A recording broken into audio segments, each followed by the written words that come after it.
YT set up here. Let me have my notifications up and then make sure we are good to go. I have Ro that is set for an hour from now at 8:30 EST. It's 7:30 Eastern right now, so that you guys can know the flow. For anyone who wants to sign up for a reading tonight, you can do so at the link in my bio. It's the third box down, where you can choose a 10-minute slot for $8, and I send you a recording of your reading so you can watch that back again and again. Go. I was at an event this Sunday where I was a speaker, so I've been doing some catch up with my folks that were there too. And it's funny because I had a couple people where there's quite some overlap, so I love that. On my screen on YT, when you guys watch this recording back, I'm going to start off with the astrology of tomorrow, so you have that too. So, oh, hi, Sam. Yes, Sam. Okay, let me see. Sam. Oh, yes, Sam. Okay. I was like, Samantha Rose. Thank you. It's so nice to see you. I'm so glad you're here. That's so awesome. Wait, let me make sure that I follow you back. So Samantha was so sweet. And this is why I love like doing things in community again. Yes, because we were talking about human design and Sam was a fellow vendor. And in my head for a while now, I was like, I need topical magnesium. Like I know that just kind of intuitively where I feel like I've been a little bit deficient, or just being able to, oh, let me make sure. Let's see. Let me know if you can hear me. It says lost connection, but I think I should be okay. It's always kind of funny on TikTok if it lets me know. But I'll keep talking in the interim. But essentially, you know, I just kind of have in my head, you know, I'll think about something that I need. And then I'll say, okay, like we'll see how it comes about in the universe. And Sam, being the fellow vendor there, we started talking about human design and that Sam is a Scorpio. And as we were leaving, I was like, I'm gonna ask Sam if she has topical magnesium, and she gifted me a bottle at the event when we were leaving. So it was very sweet. Let me just make sure. I want to make sure that you guys can hear me because I didn't see anyone say anything in the chat, and it tells me that I lost connection, just to see if I have to restart the live again.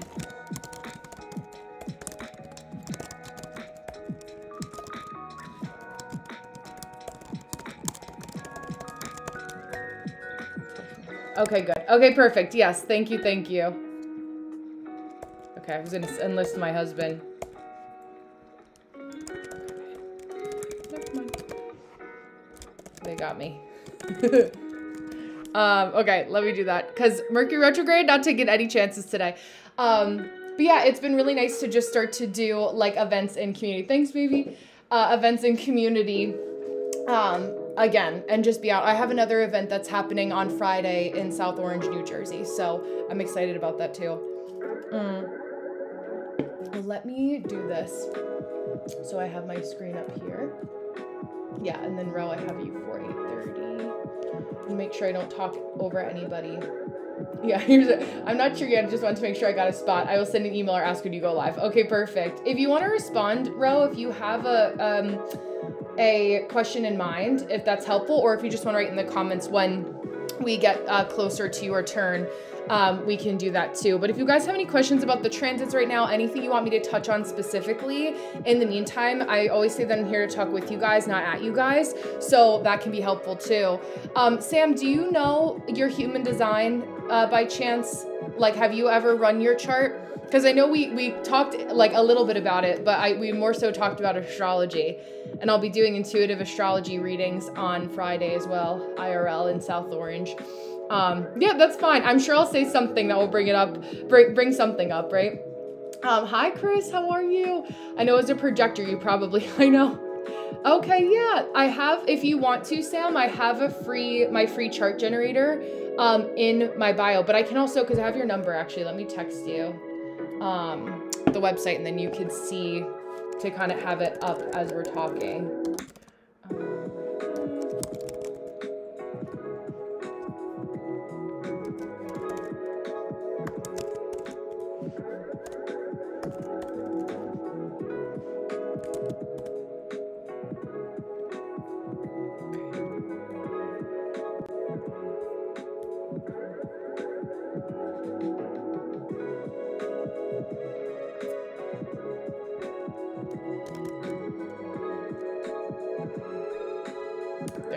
Okay, it's in your text message inbox, so you have it there.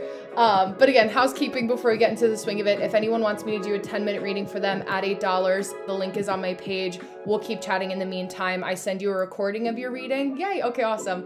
I send you a recording of your reading so you have it to watch back again and again. I'm going to be on until about 8:45 tonight, 9 o'clock the latest, but again, in true Mercury retrograde fashion and moving some things around, I wanted to make sure that I am able to get to people in comments before I go to sleep. Sometimes the comments get away from me for the energy of the day videos, so I want to make sure that I'm back on my A game as best possible. But I filmed already and posted the energy of the day for tomorrow, which is Wednesday. And one of the things that a couple people have been asking me about are the planetary rulers, hi Ash, welcome, of each day of the week. So when I do my do's and don'ts of the week ahead, for those of you who follow me on the tube of you, hi Chris, I do an energy, like kind of like an intuitive read, but I also follow the planetary ruler of each days of the week to be able, to do a little bit of a crossover and just help refine, essentially, like there's 897 different things I can look at any different transit chart. But when I kind of use it as a guide for like what is the planetary ruler of the day, it puts us all in a little bit of the better flow. If you guys even feel overwhelmed by that, you can also just look at the moon sign, especially for my Cancer rising folks, especially true, of which I have quite a few that come across my path, my Scorpio risings as well. Where really looking at what the moon sign or where the moon is in is helpful. So when I'm doing that, right, tomorrow being ruled by Mercury, every Wednesday is ruled by Mercury, had somebody that asked me actually about what day of the week would it be best for her to negotiate her contract for this week. Wednesday is always generally a good day for things like that because it is ruled by Mercury. Hi Betsy, thank you. And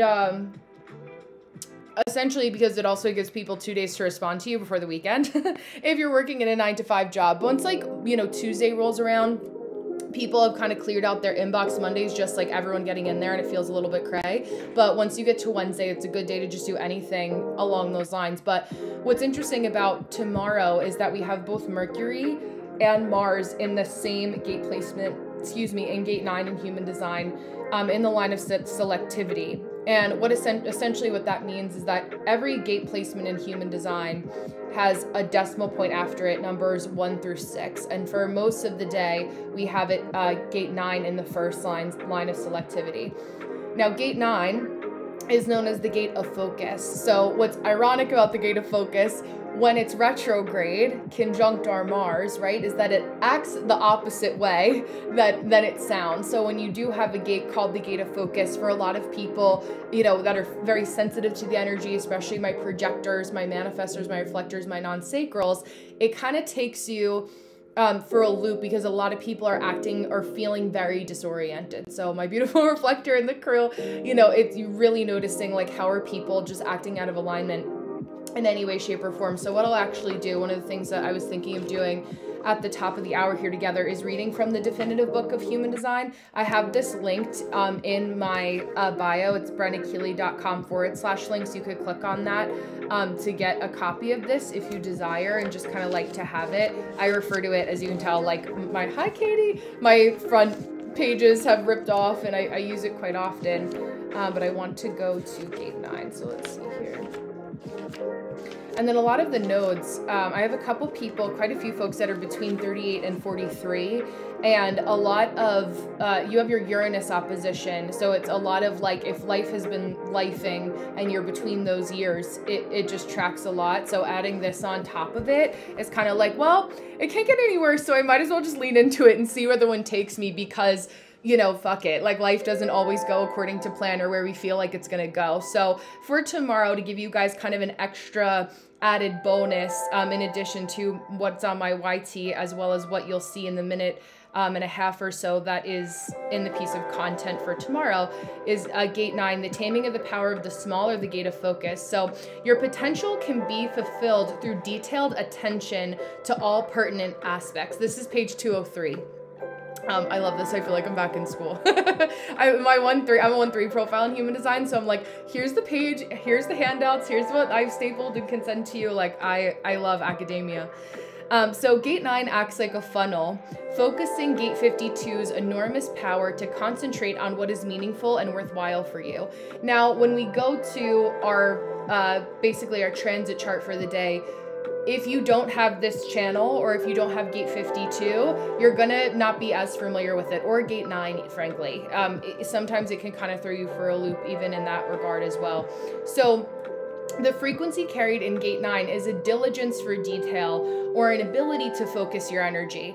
Now again, what this is going to represent itself as while we have it retrograde is an opposite of that, where there's gonna be this kind of aversion or this pull trying to take you out of being able to focus, hi Chelsea, on the pertinent details. But this is even more of an importance to know this, right? You know that you're gonna feel that like, oh, I'm scattered, I have to go here, I have to go there. And really understanding, like when I say less is more for the entirety of this week, if you have not watched the do's and don'ts of this week, I say that so often, and it's so important for every single day. Like low and slow, it's the winter time for most of us, at least in my corner of the world. I know a lot of you are. A lot of us are in the US, where we are just kind of taking it into that like hike season, that hermit season, and being able to go through things a little bit more. So I was like, looks like only one of, hi, thank you, Betsy. One of my candles is lit. I have this one straggler over here, so I'll add a couple more in a minute. But yeah, so it's going to feel like this kind of loop. So just knowing that, right, that you're going to feel thrown for a loop. Other people who do not prepare themselves are going to fall victim and fall into, you know, not instead of melting into, they're like falling forward through their day. We see this on the road. You're going to feel it when you leave your house in the morning, driving to the grocery store, you know, just people kind of tripping over themselves for no good reason other than not being able to know that they have the opportunity to just kind of ground themselves. So just knowing that. So much about your logical success as a species, or our logical success as a species rather, depends on conserving precious energy by paying attention to the details. So it's interesting because when you think about like going to a library, just to use the archetype of reading, which I know Chelsea will love too. And we think about going to the library, you know, when we were in school, or just going to the library in general, and how you were able to just pick up a book or a few and just spend hours doing that one thing in one set location. And Chelsea, I feel like you would know you're a good person to ask this, but there's a vocabulary word, I think the term is called like third spaces, where we have like no real third spaces anymore, where it's kind of like a library or a place where you don't have to work, or it's your home, where a lot of us are just like in autopilot going from where we have to go and then right back home, where there's kind of this, like we have coffee shops, but if you don't like coffee, or if that's not your thing, you know, it's a little bit more limiting. But being able to celebrate the idea even at home, or the opportunity to find a third space, is a really great thing to focus on. Like especially when we're getting into any Sagittarius placements, Sag energy really likes to feel free,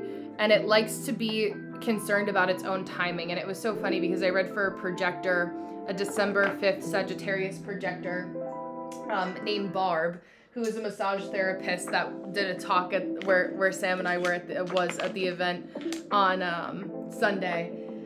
And she was like, it's so funny that you're saying this about my chart, because everyone has always told me that I've operated on Barb time.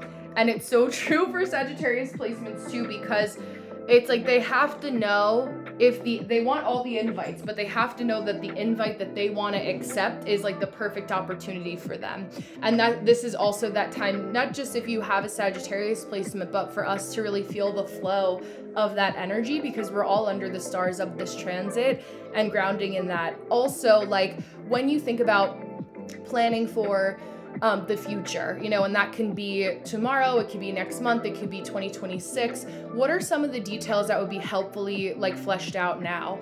For example, and sometimes like it's funny, like I'll do things, and as a manifesting generator with the sacral authority, meaning like I'm very present in the moment, I'll like forget about what I said in that day when I go about like my human, for the energy of the day, sometimes when I go about my humanness, and, you know, just kind of compartmentalize my life. And I did like a big grocery store list, and I always write my grocery store list, which is very gate 5 of me, which is a Sagittarius placement, in the outline of the store. So when, you know, just another way like the details can really help us. So when I'm looking at you know, the layout of the store and I think about doing like a bigger shop, I write my grocery list. Hi, Kiyama, welcome. I'll start off by writing, you know, you walk into produce, usually I'll write all the produce that I have to get first and then go around the store. And those kinds of details that like just in grounding in the energy of going to the store before I go and setting up my shopping list in that order is those kinds of details that really help. So when it's the full swing of the holidays and everybody's fighting for, you know, the same cuts of meat and things along those lines, especially now where the grocery store is such a charged location, a charged space, if you will.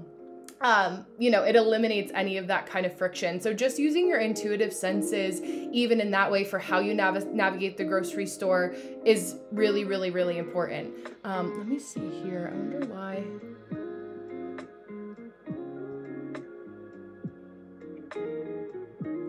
Okay, there we go. I just wanted to make sure because it's just telling me that my connection is a little bit unstable. So I wonder if it's breaking up on the other end. There we go. Okay, I closed a couple things, so that should help us a little bit. But yeah, just more of the lens of the gate of focus in that way. You have the determination to focus the passive but powerful energy pouring out of your root center into one place. With Gate 9's sacral capacity to persevere, you can focus your attention for long periods of time on all the detailed aspects of a project or issue and properly test or assess the formulas. So, okay, yeah, that's good. I closed out a couple things, but again, true Mercury retrograde fashion. That's why I was like, I'm gonna do a shorter live today because I know that like when I'm watching something and it keeps glitching as a manifesting generator too, I'm like, ugh, like the lack of flow also, Gate 5 things like really derails me in a lot of ways. And I know that about myself. So I'm like, even as a consumer and being on, I'm like, how can we create as much flow as possible?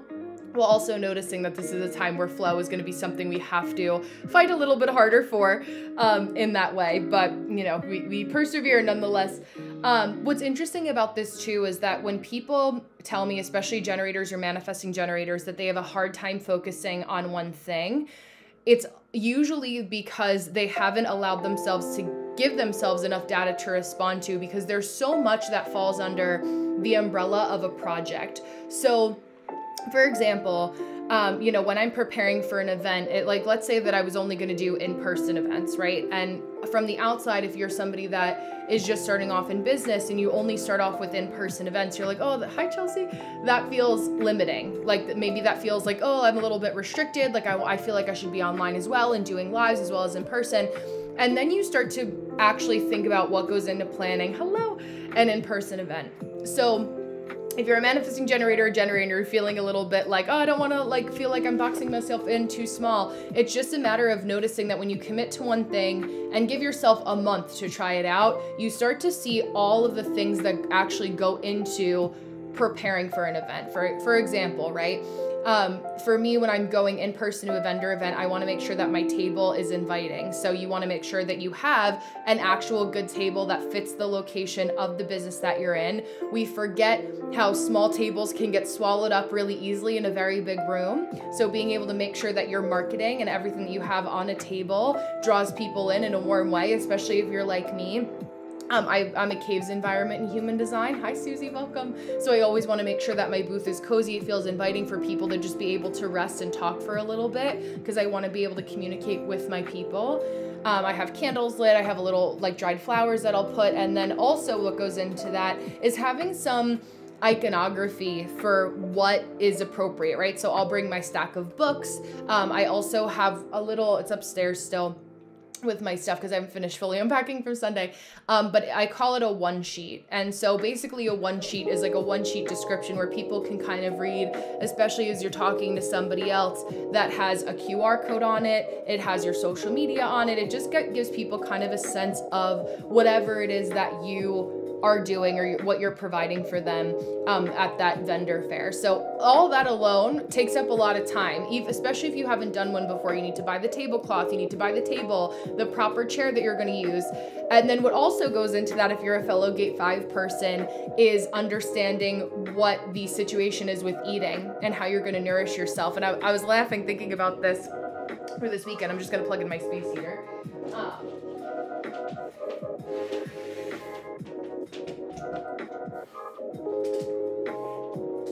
because I brought a cooler with the food that I know that I'm hyperfixated on right now. In my car, right? So I knew I was an hour away from home. I knew the location, like I've been to that town before, but I knew that I wasn't gonna have time, nor did I want to, because it was raining. It was already like the weather wasn't that great. I didn't want to have to run to leave and go out and then come back, right? So having that, I could go out to my car a couple times. Not that I couldn't bring the cooler inside, but it's a lot of information energetically, right? And walking into a space as an empathetic person, as an empath, as a reader, you're picking up on all the charged energy.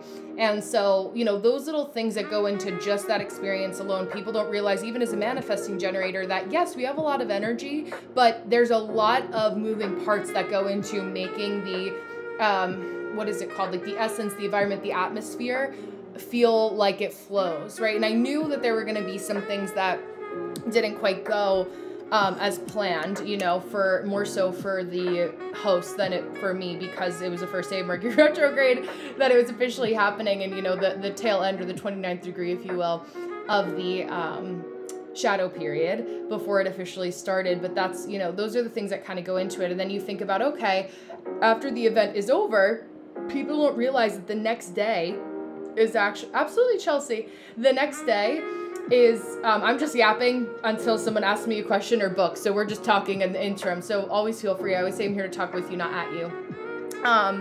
But essentially, the next day is like email follow-up, connecting with people. Like there's a flow and a cadence, and it's not just the one day, but also the day after, to make sure that you're like, okay, I wanted to send Sam my chart generator. She asked for my Instagram. This person asked for this email. They got a recording. You know, they bought an audio recording from me, so I have to do the audio recording and send it back to them. So those kind of maintenance items, hi Bren, that really go into making sure that you're doing a good job. It's more than just like walking in, setting up a table, closing down, and be like, yeah, I gotta go. Because especially if you're looking to make this like a full gig, or just something that has a lot of stable legs, you want to find that ecosystem is important. So yeah, I know on YT you mentioned careful of enthusiasm this week, but I thought of a business idea and I'm like full steam ahead. Is that bad? So I would just take your time to say, like, it's good to be full steam ahead if you're focusing on the details, like Gate 9 says. It's not good to be full steam ahead and say, like, you already, the first thing that you did, instead of planning the core foundation of your business, to like make an Instagram post that says, Chelsea's treasure is coming soon. You know, we don't want to, our knee-jerk reaction is to make the coming soon post where you are now already soft launching it. A coming soon post should come when you're 90 to 95% done with all of the back end stuff. Because what it does when you do go full steam ahead in that way, and if you've done it, don't worry, it's okay. If you basically are going, oh, let me know if you heard what I said, because I just saw you joined again. But if you go full speed ahead and it's the coming soon post, then what you've done is you've waited or banked on other people's excitement for your idea, rather than pouring into, from your overflow to the actual tangible organizational steps that have to happen so that your idea, okay, good, yes, can take flight in that way. And then, you know, it's never like, you have to remember that they're generalized energy reads, where like there always is going to be the nuance of your chart. Like maybe Gate 9 connects to your Gate 52, or it adds more fuel into a channel that you already have. You always kind of want to have your human design body graph up on the side. Yeah, delete's coming soon. I know, exactly. Because again, it's the right idea, the wrong execution. When you guys follow me on Instagram, hi Shelly, you will see my graveyard of Instagrams that it pushes to you. I still have them in case, you know, I want them, I want to use them at any given time, but I don't constantly funnel. As a manifesting generator, it's like my name will always be Brenna Keeley. It's brennakeeley.com. You know, that is something that will never shift. So when I'm pushing people or changing whatever I want to do, because it gives the reserve the right to change my mind, that exists as an opportunity for me to do that, because I didn't make it Brenna Keeley, human design reader, psychicmedium.com. And then people are like, well, she's selling toasters now, so like, what is this? It just helps us to, you know, allow ourselves to give us some more grace when we pivot. And that's not to say that pivots aren't only to generators or manifesting generators. You certainly have them as projectors as well, but they're usually just like few and far between. So, being able to have that, but I'm excited for you. It doesn't mean that there's anything wrong with it. It's just kind of like if you were to, in 12 hours, make a prototype of a product and then kind of not have a plan for how you would go and market your candles to people in person, and you just rush into the shop. It's like giving that kind of like, I did this in a mania versus like I actually thought about doing it sustainably. So there's nothing wrong with being able to start that, but just knowing like there's decorum and there's tact and there's a flow that just can make it much easier for yourself, especially during a Mercury retrograde and going into the season, right? Like for any type of business ideas, if you're selling product from November to December to January, even February, I love that. I think if it's something that's more service-based or mentorship-based, unless it's something that was like, usually this time of year, it's like food or weight loss or wellness related. I would save a service launch or anything along those lines for January. Maybe even, soft launching it, doing early bird for January and then full speed ahead in February. Not to say there isn't a market for everything, but like generally speaking, that's kind of the overflow. People have just spent a lot of money for gifts for the holidays, and that will look a little bit different this year, I think, as well. But generally speaking, services are something that people go for more so come the new year. So yeah. Oh, that's great. Yeah, absolutely. Yeah, I like that. I think if it's an affordable of enough tier and if people are looking for that community, it's worth it. So, but I think that there's a lot, it also depends on like mentorship that you're looking for people, because also people kind of use this time of year to like disassociate a little bit. So thank you, David. I'm from the US, but my heritage is mostly Irish and Russian.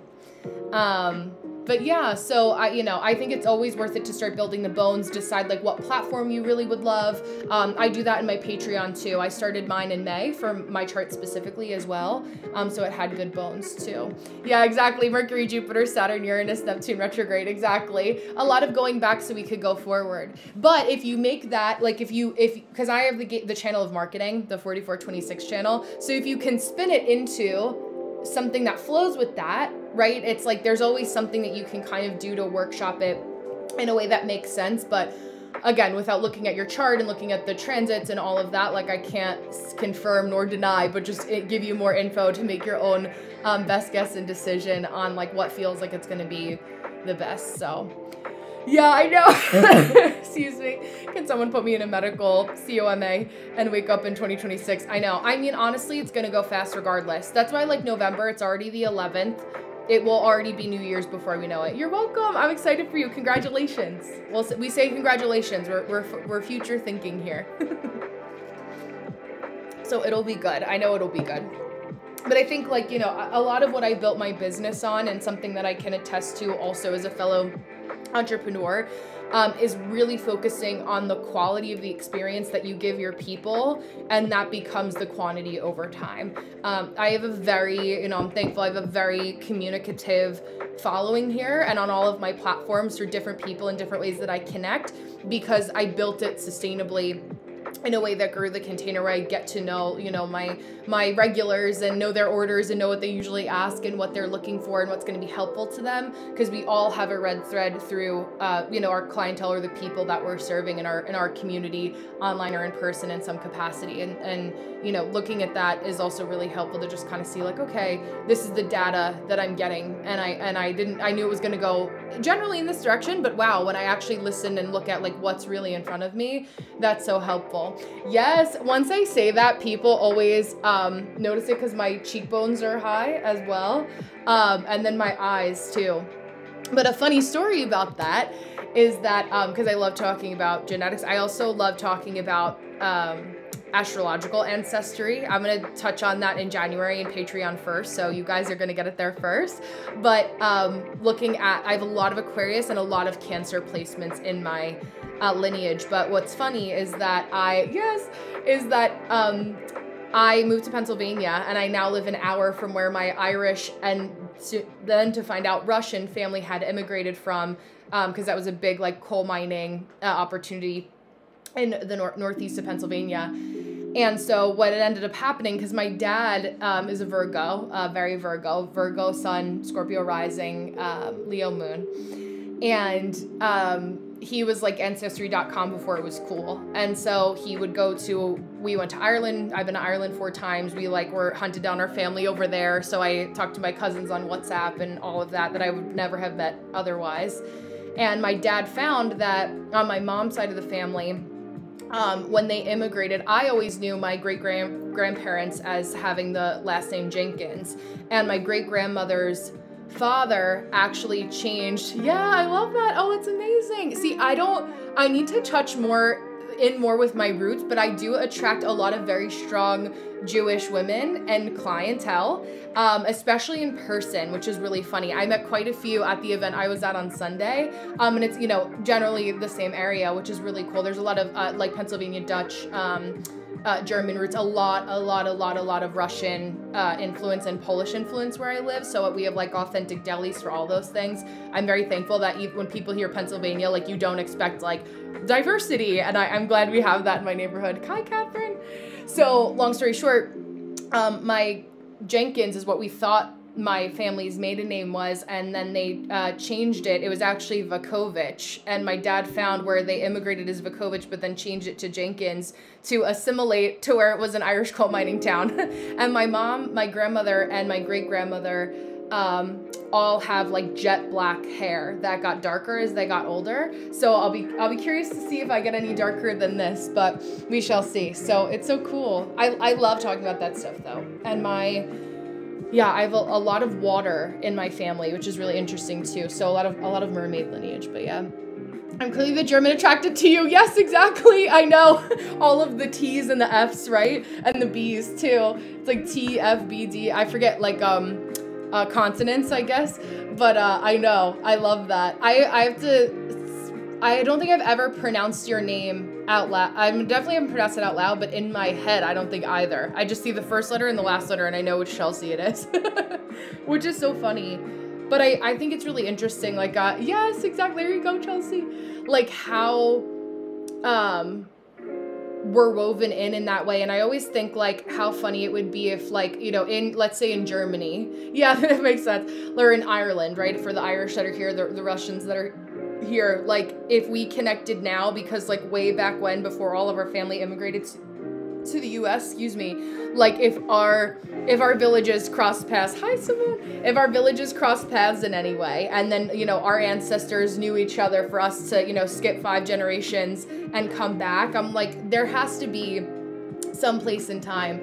Oh, I love that, Shelley. There you go. Yes, especially Ireland. Like once you start talking to Ireland, is so small. It's the shape of a palm, and you can drive. So my family's whole shtick is like we fly into Dublin, rent a car, and then go across, and then fly home from Shannon. So my grandmother, and it's so funny because my husband is Cuban, and his family, most of it, a lot of them live in Puerto Rico, but then also go to DR because they're so close there. And she would go to Ireland 3 times a year, and then the Dominican Republic the other 3 times a year, and maybe bounce around some places in between. But she had her mileage on her card on lock with that. Yes, Aquarius seems to have links to Russian. Yeah, Russia does fit turning energy. It really does. And it's so funny because I've actually been thinking a lot about, because it actually snowed today. None of it stuck, but it was snowing like flurries all day. And I was like, how do my Russian baddies like dress for the winter? Because I'm a hot foods person in human design. We're all hot, regardless. But when you look at your digestion, human design, I'm a hot foods person. And I was like, how do my Russian baddies dress? Like, I have to go on Pinterest because I literally, when I'm cold, that's why I just turn on my space heater too. I cannot think. Like, my brain does not function. I'm like, I have to be warm. That's why like the candles are lit.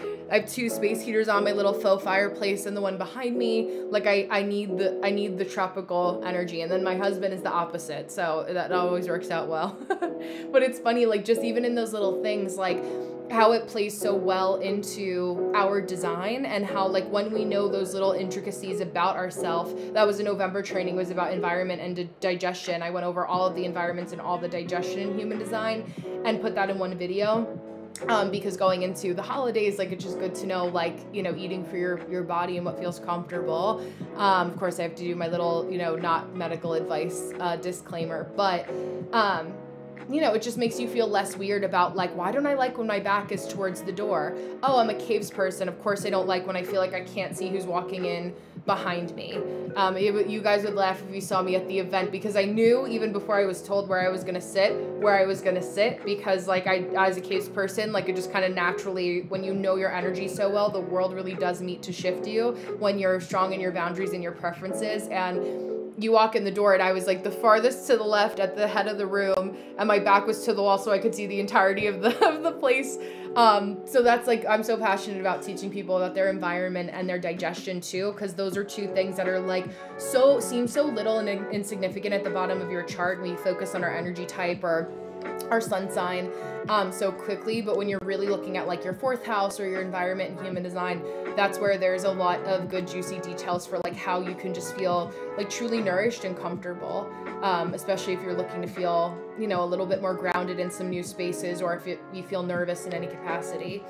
I have no genetic survival because I need to stare at a wall so I'm not distracted. Yes. Well, that's where the ADD comes into, right? It's like oh my gosh, like that's why you'll see me sometimes on live, like I have to close my eyes to just shut out some of the stimuli too, because I'm picking up on everything. And I was saying that to the woman that was sitting to the left of me, or one of the women that came in, Elizabeth, who I clicked with right away. She's an Aquarius sun and moon. And I was like, oh my God, like therapist, like sitting on the floor with people, you're a case person like me. I was like, don't face your back towards the rest of the room, like come behind the table with me and we'll look at your chart this way. And it just that being able to provide that instant comfort for people, especially as a Pisces woman and Pisces Venus, is like, that's part of my energy, and being able to help connect and make people comfortable is something that, especially in a physical environment where it's like so the opposite, you know, is my thing. So knowing that can help me help other people too, and same for you guys as well. We had great grandparents from Germany that were farming in Russia. Oh wow, before they came to America. I love that. Do you garden at all, Shelly? Because I wonder, I'm like, did the farming roots translate over into this side of the pond? I haven't been officially diagnosed, but I just know from the internet. Exactly. Yeah, gate 58, gate of vitality, Capricorn, all about trimming the fat. But let me know if you have any other questions about that too. Yeah, but I know, that's where like, you think about being magnesium deficient, and then the internet is like, here are all the things that you can do to get magnesium, and there's 85 kinds. There's topical, you can ingest it, you could take it in the morning, you could take it at night, take it with a meal but not too close to bedtime. Like there's all those, that's where we start to just go down the rabbit hole. But I love a good like TikTok, like once it funnels and I Google one thing to, you know, or search it in TikTok, and I can just like refine it to obsession, and I get on that like 1-3 like research lane, like my brain is just like, I love it. That's why like you really using these tools, I always call us the guinea pig generation, because these are tools that we use, not tools that use us. So that is also very helpful. Yeah, big garden and grew up on a farm. Oh, I love that. I love that. I think we have a friend who worked at Vitamin Shop. Oh, I love that. She sets me straight. Yes, Vitamin Shop. Yes, so good. And it's so great because they probably give you a discount, and then they know exactly where to go. Because then you walk into Vitamin Shop and you're like, okay, I've refined the store down, but now like where the hell do I go once I'm in here? Because it's just like floor to ceiling of like everything, vitamins you've never even heard of. Hi Katie. Also, this is a weird pivot, but I just got the intrusive thought of this. Did anyone have a grandmother that passed away recently? And specifically, that wore a barn, I think they're called a Barnes jacket. They're like the khaki jackets with like the velvet collar. You get them at like LL Bean, like Hailey Bieber made them cool again. But and also if Impractical Jokers meant anything to anybody, because I had a dream last night that Q from Impractical Joke. Oh, you did, Chelsea? Oh my gosh, did Impractical Jokers mean anything to you? Or Q? Did you play board games with her a lot? Or did she like word puzzles, like crossword puzzles? Because I always know with Neptune retrograde and Saturn retrograde atop my sun sign too, I'm like, it's bound to be somebody who's here today. Because I'll have the dream last night and then, yeah, crossword puzzle, okay, yes. Because I thought it was interesting that it was Q from Impractical Jokers, and then Q less is that there's a word game, and basically the only letter that isn't in there is Q. So you like toss the letters, and it's kind of like a Scrabble on the go. When did she pass, Chelsea? if you don't mind me asking. She was like very like, I saw like short, like white gray hair, and then it was like perfectly curled. Like she would have worn rollers or curling iron. Oh, April. Oh, I'm sorry. Yeah, so it's like, oh, it's so funny because I was noticing a lot of April dates today too. That's wild. Well, it'll be, yeah, a year this April since her passing, which I mean, just the symbolism of that permed. Yeah, I love that. Very sweet.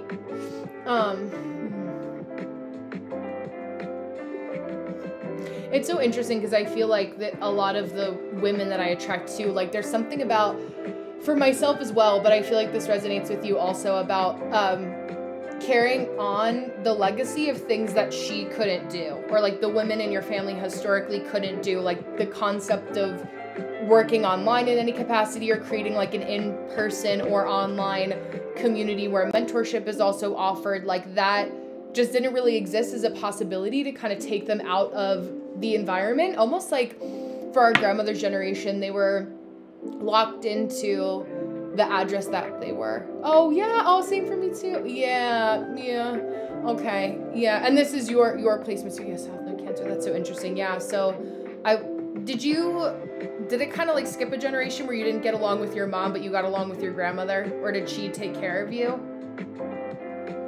It's so funny because she's kind of like, I wonder if she was an Aquarius also, but she's like detached. Like she kind of, yeah. Yeah. I am psychic, so this is why I'm just going into it right away. I don't know if you knew that. But because I haven't practiced, I mean, I haven't showcased it that much here online. Yeah. Because she feels like she's not really looking. It's like and I had this in my dream, but also now, like she's just kind of wandering around, like can't really give me time of day, but not in a bad way. It's like she's just kind of like exploring where she is. So she's like, why would I go back? Yeah.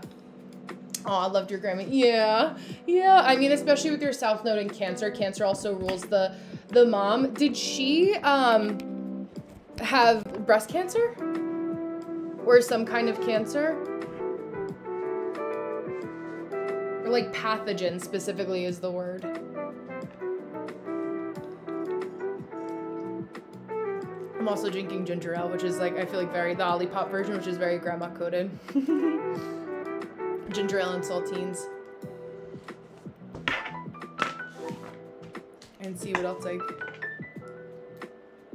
I'll send you, Chelsea, if you DM me your email, I'll send you a link to the recording.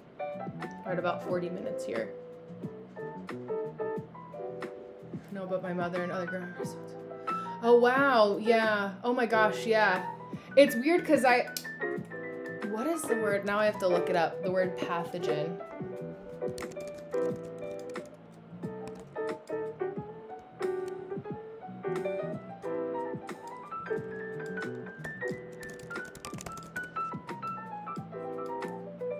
Yeah, bacterium, a virus, or other microorganism that can cause disease. Okay, yeah. Yeah, it's so interesting. I would keep an eye out. Yeah. I felt you were describing. Yeah, I love ginger ale. I love it. Yes. Pathogen being an infection. Right.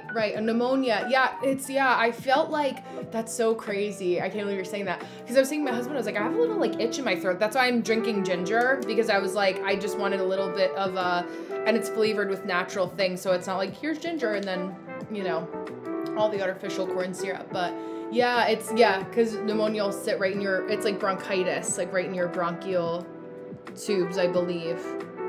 Aw, it's so crazy. I actually just had in April, or on April Fool's Day. Did she pass on April Fool's Day? Hi, Carol. Because I read for someone whose brother died of COVID and he took out his tubes. Oh, your mom's birthday. Oh my God, I can hear the jokes just coming in with that too. Like, yeah, you would be born in April Fool's. Like, what a joke. Like, hi Marcelo. I love the name Marcelo too. When was your Grammy's birthday? Was she an Aquarius or, because I know I'd said, yeah, in the same, and I know you're like, I just had a question about my gate placement. I actually didn't want this. But I'm like, now, because spirit comes in like an intrusive thought. I cannot, they don't, it's so funny because even though she's here and I had the dream with her in it last night and I was telling Q from Impractical Jokers, which is funny because it makes sense, like April Fool's Day being about jokes, like the symbolism of all of that, and I have chills on both my arms, like being able to put that together. Oh, 12-1. Okay, there you go. Okay, oh my gosh, yeah. That's also interesting, Sagittarius.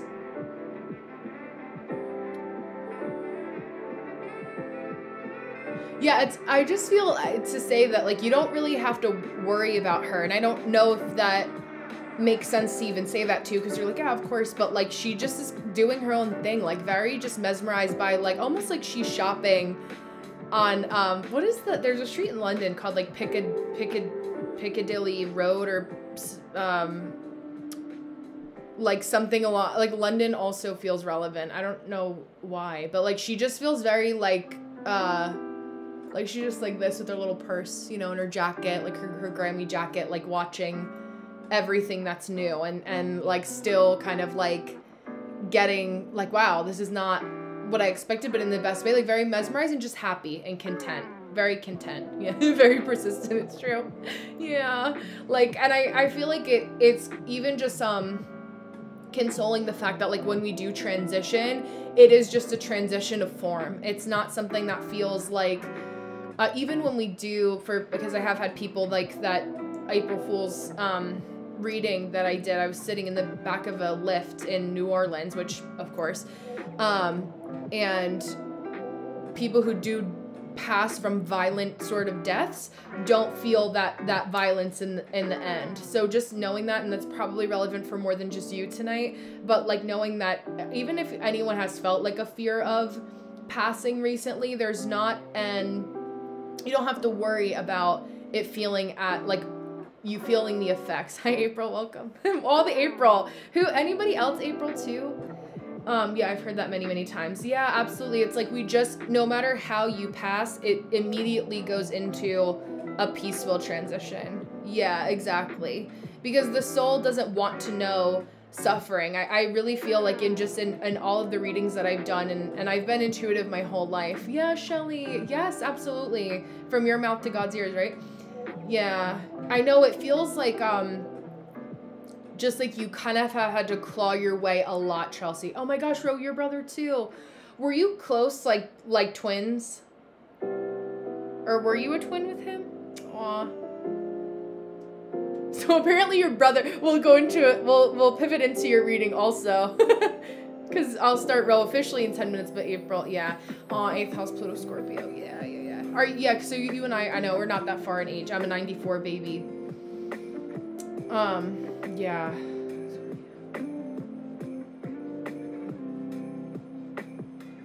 Yeah, I mean, just let it, like, she doesn't, even if your observation of her was pain, it's like suffering is what I was gonna say is that suffering is honestly, like, when people say, like, this prison planet, like, I truly feel like suffering is just some sort of weird cosmic experience that is very specific to Earth. I really do feel that way, and I don't know if it's some sort of like this is actually purgatory, or there's some belief that like this is actually hell, and then we transcend. Yeah, human construct, it's true. Just like time makes us feel comfortable because we don't like the idea of openness, you know, or fear of the unknown. It's like a way that we can kind of go in that direction. Did your brother die of a violent death row, or was it like he like there was fear of pain for him as well? Oh yeah, I had a feeling. Oh, I'm sorry. Yeah, it just feels like it was like that flash of light. And Chelsea, thank you. I'll be like going like this, like a flash, and then he's like, and then it was done. Like I'm good. It's case. That's what my husband says. It's case. Like that kind of energy. And it's funny because I laugh, like, not because they don't really care about it on the other side, right? It's like nothing is that serious as to us. Like it's like whenever we think about religion or concepts of people passing, they just laugh at how seriously we take things. I wonder too, for you, Ro, if your brother, like, were you the more serious one in comparison? Or like kept him in line in some ways too? Like, even, or just made him like almost like if you two were to show up at like a party together, like someone's birthday, and he would be in the car and be like, let me, like, you got the present, and he would write his name like on the card, like a birthday card. You're like, no, it's from us. Like, tell him it's from us. Did he wear hats a lot too? Because it feels like he was actually a lot more psychically inclined than he gave himself credit for, that he even knew. Like, it was, even if he wore hats, like, it was a concept of like veiling a lot for him too. Yeah, like everything feels very like precise. Did you inherit some of his things, like his clothes? Yeah. I know there's the ones that specifically will have like and around the time of his passing, like, it was very popular to keep the sticker on the hat. Like, there's something to that where it's like I can see them like all lined up in like a walk-in closet. Like, the hats go, and then everything is color coordinated, and then like the shoes are all pristine, like at the bottom, like that kind of wait. But it's interesting because I feel like certain things he was really organized about, but other things just feel like it was very like I wonder if most of his life. Yeah, his Letterman jacket. Oh, I love that. I love that. Yeah, I feel like he's like put him out, like bring him out. There's a song that says that's the line, but like on display. Like, I don't know if you saw my video that I made about making an altar place, but like having some sort of celebration. Is his birthday coming up soon? It is. Like, it's easier to understand everything in the beyond. Absolutely. Well, I just think, Shelly, like how it's such an emotionally dense space, like, and you're feeling the passing all the time. Oh, September 23rd. Okay, so it just passed. Oh, yeah, that makes so much sense. I feel like it's so Libra to just be like, so like Libras can be like so aesthetic, but also like feel so dysregulated at the same time, but like somehow they get away with it. And I can feel like the debaucherous lifestyle too, because September 23rd birthday. And it's so funny because it makes so much sense that he's kind of coming in the tails of me thinking about the April Fool's reading, and this is how, hi Lex, we're all connected, because the woman whose brother that I read for, it was like all of a sudden he was in the car and I was like, his birthday was July 20th, no? And she was like, how did you know that? And we started talking, and he was like pouring out Patron and Don Julio, like, and it was dusty, and I was like, why is it like dusty? And they were Mexican, and she brought him back to Mexico, his urn, to bury him there. So it was emotional but very beautiful. And I feel that with your brother, because the September 23rd birthday is going to be a gate 46 in Human Design. Yeah, so they're very much like, and I wonder if he was a projector, but it feels like, I always say for people who are gone too soon, hi Nick, that it's like they weren't meant to be human for very long. Like, even if you don't feel like he learned the lessons he was supposed to learn of being human and coming back, it was kind of like, I don't fuck with that. Like, I did what I had to do. I came and I left. You know, I came, I saw, I left. Like, it's cooler over here. I'm happy to be over here. I can party more. I'm free. You know, there's no bills. Like, I don't have to pay for my car. Like, it feels like very much like partying in a different way, but in a way that feels more grounded. Like, he's really fun. Like, I can just feel that, like, if you don't already, just talk to him like he's still here, because it's very much so that, like, jovial, funny, like you can always just make each other laugh even when it felt its hardest. And I'm sure too, just being a Cancer rising, that you felt very motherly to him in a lot of ways, or almost like you had to, like, it was you against the world, is really how it feels. Yeah, and I tell you, it's like some people, they actually, this is crazy, but there was a Jean-Paul Fernandez, God rest his soul, that I went to middle school and high school with. Hi, Cho. And he went missing 2015. So I graduated high school in 2012. He went to Seton Hall in New Jersey and lived in, like, where I grew up in Monmouth County, New Jersey, and he disappeared. And It's probably gonna tell me, yeah, to do my little puzzle. And oh, there you go, Cho. That's so funny. Are you New Jerseyan as well? Let's see. Hold on. I have to do my little. There we go. I went to Brookdale and then I transferred to Fordham. So if you're familiar, but they just found his body, actually. Oh, that's so funny, Cho. Oh my God, what a small world. Yeah, Brookdale you wouldn't have heard of unless you're local. It's a local community college. Oh my God, that's so funny. For law. But yeah. Oh. But JP,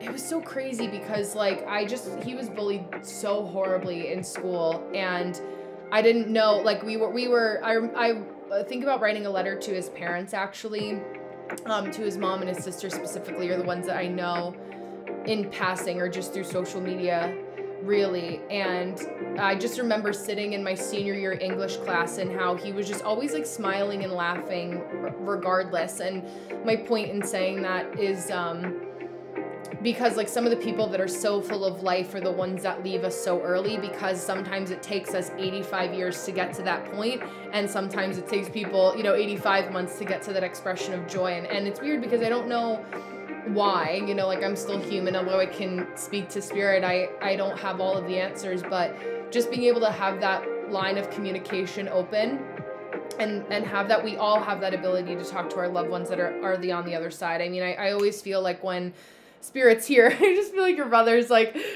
taking up like the pink velvet couch, like he just sitting right here, like the whole thing. It's like I feel like everyone's, Grammy's in the room for Chelsea and everyone's here, but it's like he's doing the man spreading on the couch because he can, it's like his time to shine, and really feeling that in such a beautiful way. Let me know, Ro, if you want to do like some more spiritual channeling, or if you want to, because we're officially at your reading time, but if there's anything else that you want to ask or want to ground in, and I can kind of tap a little bit more into, or I can tap more into that vein for you if you'd like. But yeah, and you really can, Chelsea, like it's a matter of just finding the way that spirit talks to you and surrendering to knowing the different ways. Like they're even starting off by learning about the 5 clairs. There's clairsentience, which is just, you just know it to be true. I'm like, I just know that, Rose brother's the life of the party. Like even to say, it's like, I don't like, not to like yuck his yum, but I wonder, the car accident feels like it may have been his fault in some capacity, but it's like, he's okay with it sort of thing. Like it just kind of like, it's a human element in some capacity, that doesn't really matter. So, I actually have a little link in my bio. It says TikTok live mini reading sign up. It says psychic and human design. So just let me know if you want me to channel for you or what you want me to look at specifically. And you can just put in your request in the comment section below. Yeah, it was his fault. Yeah, I had a feeling. It's like, it's giving like late night, 3 a.m. pinball wizard, like that kind of energy. Yeah. And like, I can just feel like in that anger, like, oh, like I feel like I don't know if you're crying, but I want to cry with you. Like it's the anger of that, and be like, how you be like, I told you, like why were you so fucking dumb? And he's like that, like, it just very, like, I can feel like he's right here, like he can't get closer. It's almost like I feel like he's leaning in next to me and he's like, hello, I'm right here. You could talk to me. Like, you want to yell at me? I'm right here.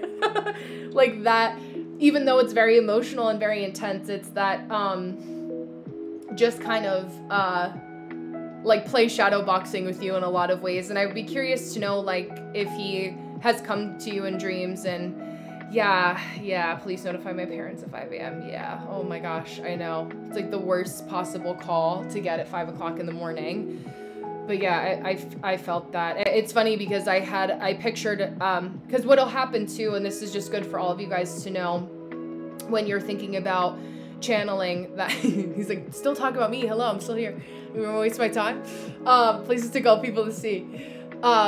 I wonder if he had a lot of one-liners too. Yeah, like he's like very, because he's very strong. Like he still feels very like he's just hanging out right here. Like I feel like his arm is on my shoulder. Like he's like just kind of like peeking behind. But I had a person that I was seeing my niece yesterday. She'll be 6 in next month.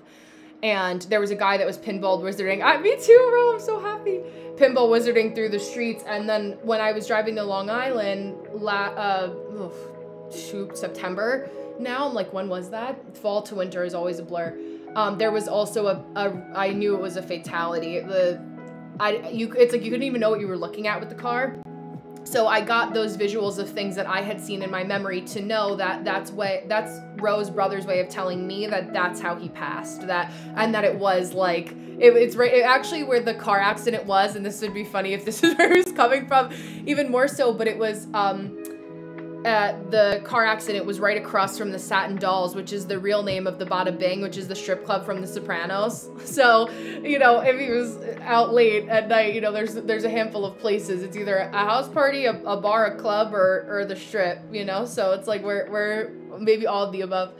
But I really, you know, in his short life that he did live, it just feels like he really lived it to the fullest extent of what he wanted to do, and whether or not we feel that it was the way that we would have lived it, or that if it was the way that we would have done things if we were in their position. I think that there's a lot of, he just holds so much of the frequency of fun and joy, and to live his legacy, hi Myra, to live his legacy, Ro, through that lens, like taking his Letterman jacket out, even if it's around like his birthday or the holidays. I'm sure the holidays can be particularly challenging as those of us who go through grief in any capacity. Hi Harm. So yeah, it was like, he wasn't like, it wasn't a drink to escape reality, you know. It was like, I want to just have a good time. It's like, I'm here for a good time, not a long time, is like literally his, like, I almost wouldn't be surprised if there were things that you reflect back on in your conversations that almost were like he didn't know it, but a weird like foreshadowing. Like if you're kind of like, oh, that's like kind of crazy that like certain songs that he would listen to were like reflective of like those kind of omens is the word that I want to use, although I hesitate. It's like another thing that I've learned over the years is to not hesitate. Did he love Biggie? Because that's a lot of like just old school like R&B too, or like there were certain songs almost like you guys, he would yap and you are like the one that was quieter in comparison, although you could certainly talk together. But that it's like songs that you would listen to. Hi Tam, how are you? Songs that you would listen to together. What's the line? It's like something magazines. Yeah, hip hop. Yes, I love that. It just feels so much of that like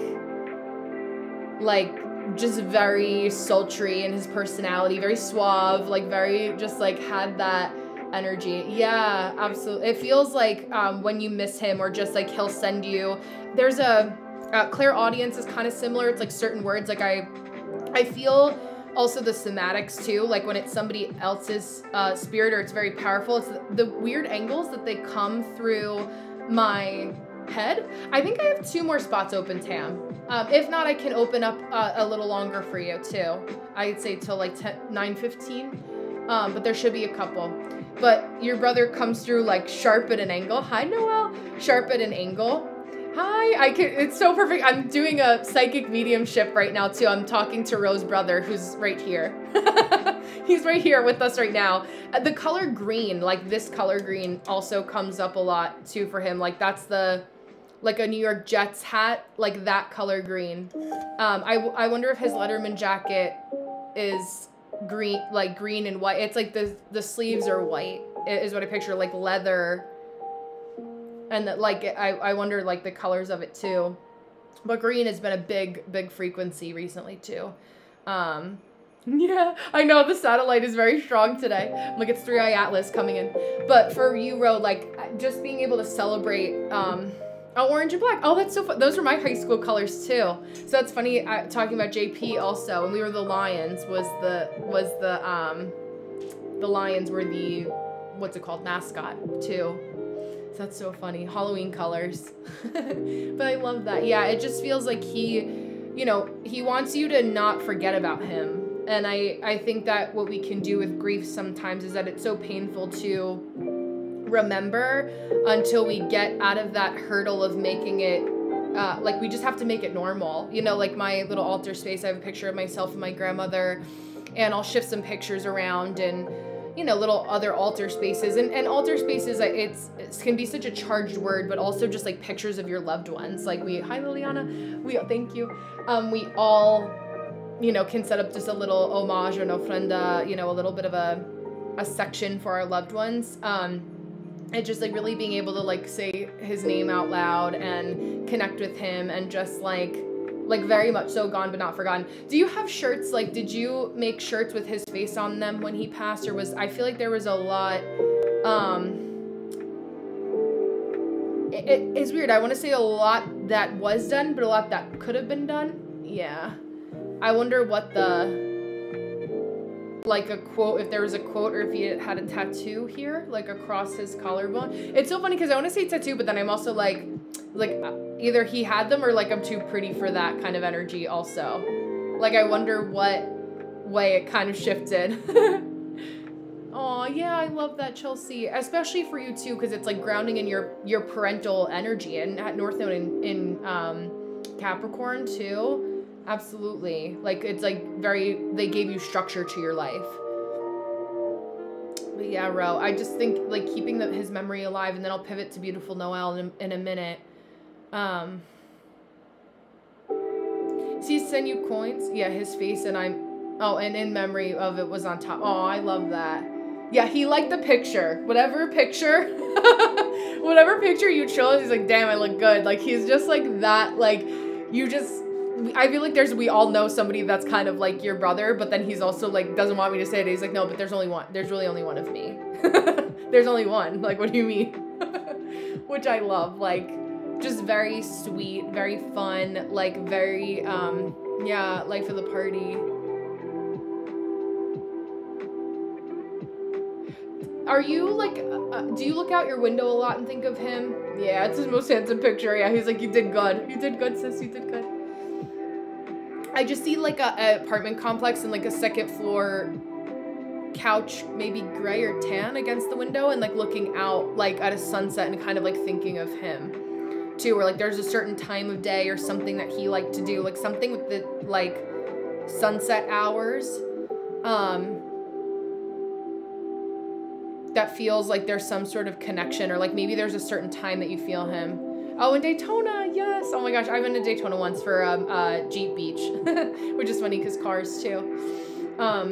Yeah, just like having even like on your windowsill or something, like bringing out his things or items, like kind of bringing them to the forefront, or just wearing his jacket when you think of him, like just keeping his memory alive, whatever that looks like to you, is going to be important, not only for him and him wanting, you know, the attention in his big, bold, beautiful way, but also in a way that just makes you feel like, you know, he really is, his physical vessel isn't here, but like his energy is present like no other, like no other. So just being able to kind of ground in that, I just love him. I love him. Like, I love him for you. I love that he was your brother. I think he loved, being your brother. Like there was just so many things, like there was so much love that I don't think that people even have that. Oh, I love that. Oh, WWJD, yes. It's so funny because that's why I also know, I'll pivot to you in a moment, my dear. It's like he didn't want me to say altar specifically in that way, so it's like it makes sense that there was a religious tie. So yeah, just you know, all of his things, keeping them close, and you know, there's so much love that it's like I'm like crying, but it's not my tears sort of thing. It's like I can feel just like the capacity of love, I think, is just like a warm blanket that was wrapped around his shoulders, is wrapped around his shoulders, and same for you as well. So yeah, wear that too, even as a necklace. Also, I love that. I have a rosary on my altar that I kept looking at too. It's white beads, and I have some red ones upstairs too. But thank you, thank you to your brother for channeling anytime. And thank you. And Chelsea, you too. before I pivot over, and I'll send you the recording. We started at like 48 minutes was when it started to kind of blend together, so it'll be roughly about that time too. So it was perfect. You didn't need to have a question because he was like, I got you. I love that. Oh my gosh, yeah. Chelsea too.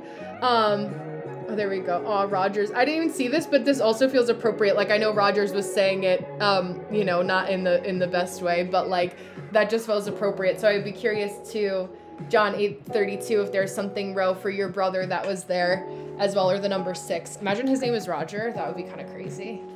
Yay, okay. Beautiful Noel. I'm just writing down the timestamp here. Noel, do you want me to do Astrology Human Design, or would you like me, and oh, also the inverted 23, September 23rd, his birthday, 32, 23, also age. But do you want me to do like channeled read, or you're just like, I'm just here to have a good time? I think all the above, right? It feels so appropriate to do like channeled as well, and I feel like there's just a lot of like dragging your head around too. Yeah, okay, perfect. Yes, I know you're like, I sense our antennas are connected across the it's another Morris bridge, right? But just feels like a lot of like frenetic energy around you that is internal, but also like, thank you, I feel it, I'm like, but also externally as well. And it's interesting because like, I know we talk like regularly, but a lot of moving parts that don't feel like they've ever moved in the way that they have before. And it's funny because I know I'll talk like cryptically also because like you're a Scorpio stellium, and anywhere, like I'm always, there's a level of privacy for everyone that I read for, that like if there's something that I know that I meant to say that you just have to understand, like there's always that helpful like scorpionic veil of like not like outing anyone, if that makes sense. It's like the best way, like spiritual outage in any capacity. Like it's like, I don't like not my business to go there sort of thing. So I feel like there also is kind of a lot of that sort of just like shifting moving parts, and expect the unexpected also feels relevant to say, but not that it also has to be that, yeah, okay, yes, that makes a lot of sense.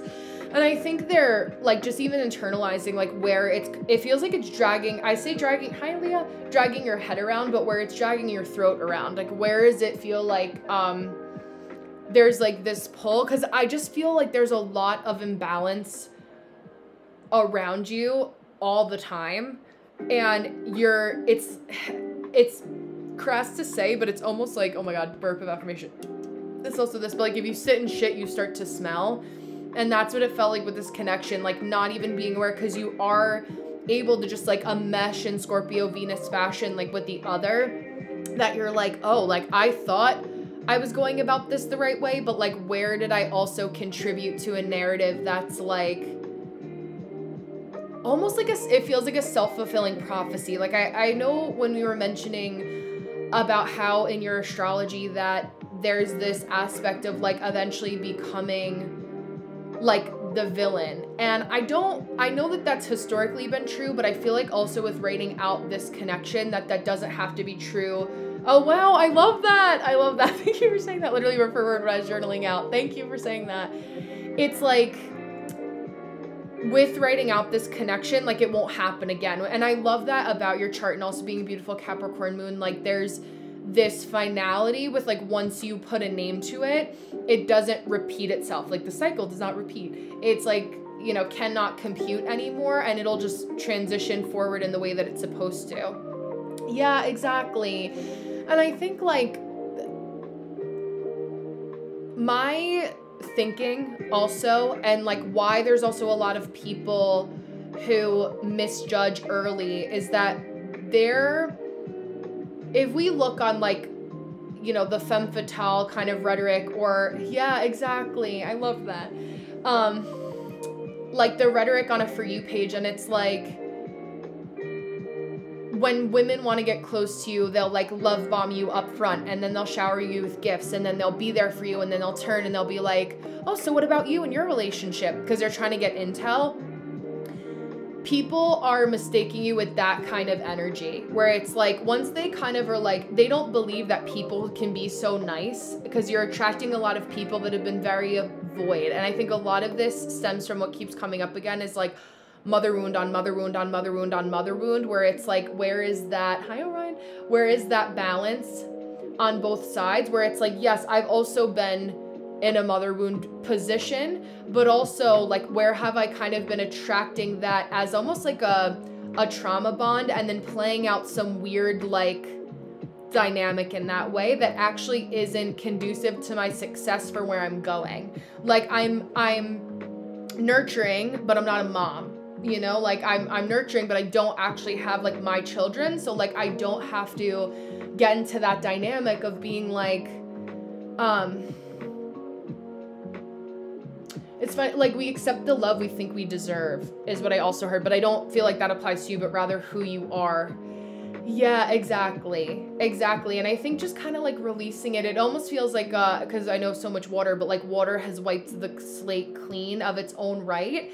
And so it's like people, I think allowing yourself moving forward in connection to allow it to be like some, not so much a slow burn, but like a slower uptick in your relationships, where like any female friendships moving forward, and friendships in general, like there can be an intensity and like, oh my gosh, like I'm so happy I met you, but it's knowing that people kind of have to earn that right, which also comes with knowing that, like, especially for Virgo Chiron placements, right? My 94 folks, like we can be of service so much to other people and then turn around and be like, that person would never do a minuscule ounce even close to anything that I've done, and now I've burnt myself out, I've given them all my resources, and I'm like left with an empty pack, and I'm like, wait, there's not even appreciation.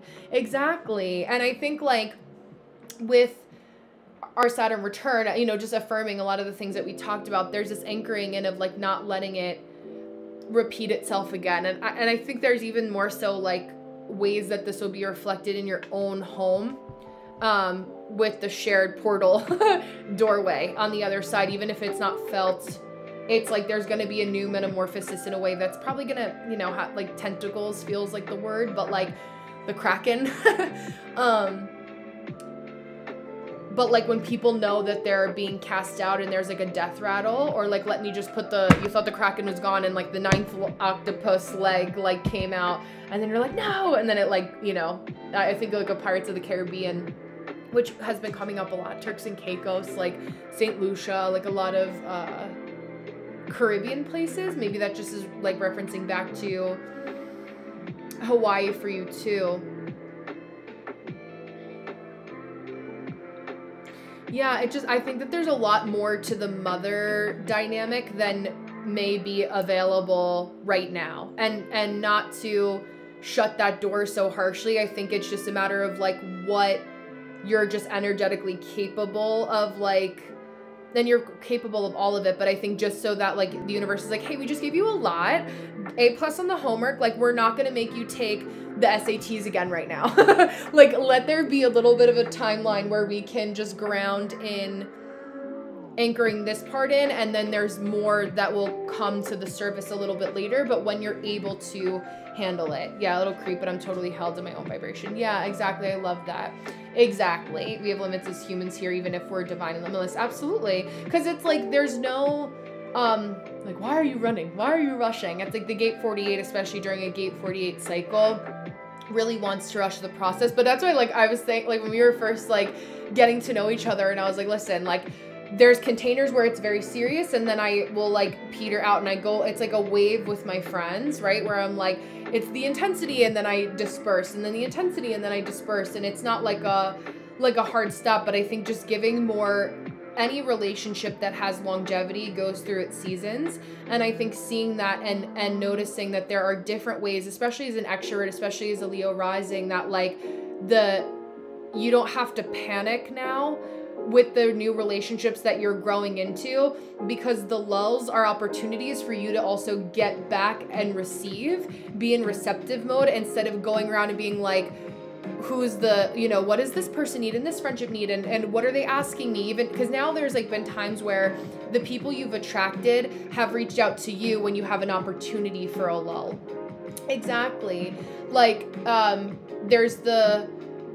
think that there's a little bit of a grounding that's coming where it's like you're learning how to fill your time less, because there needs to be a window of peace where you can be in a position to actually create a lot more magnetism, especially as a generator, like being able to ground and say, I'm calling this to me. It's less about like, I've done the release, I've done the practices, but like, where can I ground myself in being in a place to actually feel like I have capacity to receive, and it's not going to get filled with a text message about, well, you're already late, and when could you come here, and where are you? It's like, you're going to be able to give that lull, which is always a generator. Generators operate through plateaus. So it's like, it goes up, and then we clear all of the spaces, and then there's room on that plateau to just get more of a perspective before you go back down and come back up again. So super, super, super important. Yeah, exactly. Thank you, Katie. Yes. Yeah, it's also saying being out there more, the line of clients and friends. Yeah, exactly. And I think like as women, we're taught to give a lot on, I can open some more. I think there were a couple people trying to get in. So let me open some as I'm finishing up with Noelle here. Hi, Abrielle.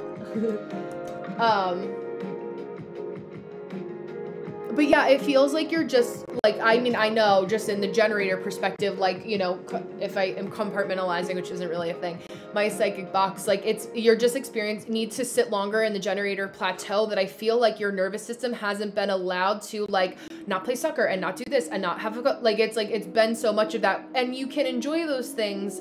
In general, they can still feel good, but it's like when we kind of just like ground in the non-spiral, I could just feel it even on our phone call the other day. Like it was a lot of this happening, and I was like, okay, like we're in this wave now. Like I think I've seen this play before, and the ending, if we don't have this conversation, like where can we kind of ground in like what needs to be released? And I didn't know what was going to be released in your life, but I knew there was going to be released in some capacity, because it was like it feels like a top that's been wound, and it's like a undefined throat that hasn't been heard in a long time by the people that are supposed to have a boundary set or hear you in the right way. And then, you know, that's where in our relationships, it's like other ones can become unbalanced because we don't write out or communicate with the right people in the right way in the right time. So like this was exactly the kind of conversation that had to happen for writing somebody out, you know, in a way that they really needed to. So yeah, I love that. I think it just, you know, noticing where you can get into that spiral, and it almost feels like a undefined throat like version of mania in the most respectful way. Like it can be exacerbated into that when it doesn't have to, it won't get there anymore, because now you've called it out and you're aware of it, so it doesn't have to repeat back to that same cycle. Yeah, and I think it's like you know, I was just watching Real Housewives of New York, and it's like Bethany was like, we are 8 intelligent women from New York City. Why are we spending this time talking about Sonia, who's a Sagittarius, which is really funny, when like we have nothing else to talk about? And I think it's like, you know, in your relationships, it's like it's up leveling now, where like the conversation you and I had, where it's like, why are we talking about, like, this is stuff that I wouldn't have even discussed in high school. Like I'm 32. Why are we discussing it now? And being able to create space for more of those kind of authentic connections and alignment that like are just like grown up, you know? And I think that there's a lot of like, I just feel like a lot of the vocabulary is like grown up little girl, and a lot of people keeping you stuck in little girl, and not a good way. Not that you're acting like a little girl, but it's like they're kind of dragging you back to a space that you don't exist there anymore. And that's fine, and you can honor the little girl, but it's like getting rid of anyone that's just frankly too immature for you. And maybe that probably have always been in some capacity, but there was learning there. And it's always for all of us, the right idea, but the wrong execution for how we go about that. So I'm excited for you. I'm glad the rest is still unwritten, but it's also written in the best way, which I love. Written feels like the vocabulary word too, which I know you're such a beautiful writer as well, which I love, but being able to have that. Yeah, and I think it's like the noticing where, like, full women, yes, but I think more so to your, in my perception of it, which I know 140 characters or less, like little girl friendships. Like, there are women that like need to decentralize their mom, and they don't even, that's, you know, so much I could say. I opened up 3 spots, 9 o'clock my time. It's 8:57. That'll probably go away in a moment. 9:10 and 9:20. So if anyone wants to seg them, Abrielle, you do that too. But yeah, I needed that spirit postcard to go right. Yes, Nana, of course. But yeah, I mean, I think like just there's so much we could say about the little girl connection, but I know you know what I mean. So just to be able to ground in that and just feeling like I kind of, you know, where have I up leveled? And I need, you know, it's a lot of like the Capricorn, Saturnian, New York City grind. Like there's just more of a desire to kind of go in that capacity. And that comes with releasing anyone who really stays in the way of like getting there, you know, and just being able to have that. Hi, Mo. And another psychic medium has entered the villa. And that's not to say like we can still enjoy our inner child without having people poke, you know, inviting our bullies back in from childhood too. So having that, let me do this. Okay, so we are good for Human Design Hotline for a couple other spots. I will keep my notifications open too. Hello, welcome. I was doing some channeling as well. It's like I have to read it and can register. No matter what the age, Poc. Oh, into your space. Yes.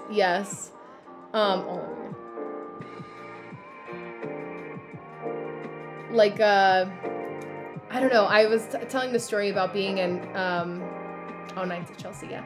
Being out in Montauk with my grandmother, and there was this girl that I had become friends with through the community college I was at the time. And her mom had, like, I always just had friends, like, that had these, like, traumatic stories. And that's fine. Like, I mean, even a lot of my friends now still do. I sure do. But they hadn't dealt with their trauma yet.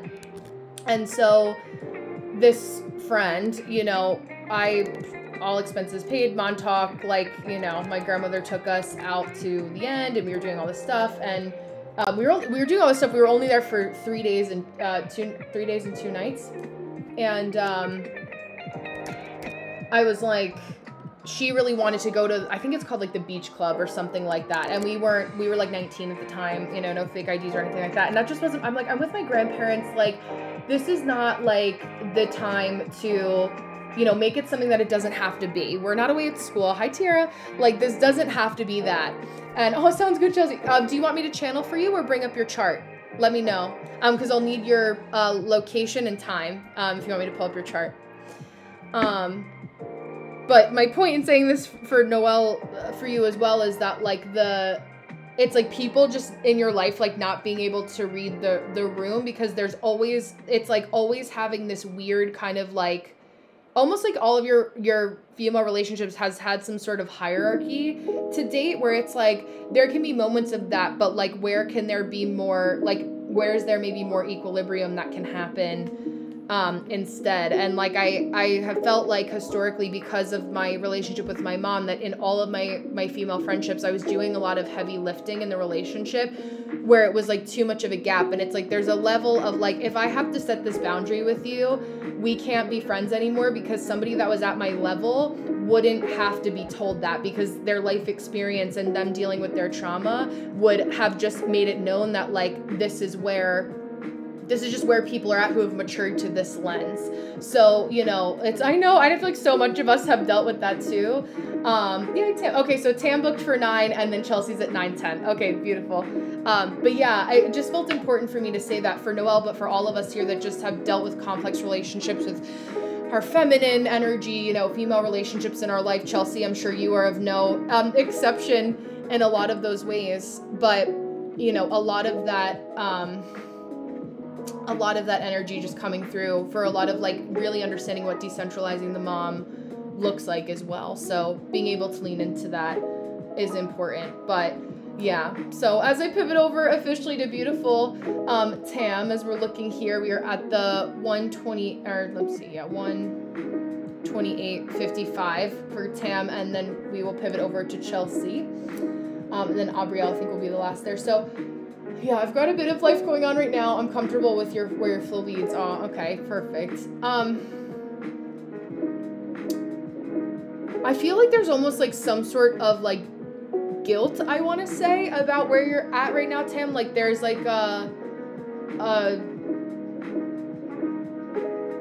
struggle in like almost like I'm still here. Like we were talking about this a year ago, like I'm still here, not realizing that like as a reflector, and I think you were on when I said this last, but I was reading for another reflector, just talking about reflectors, where you only really have capacity to make like 12 decisions a year.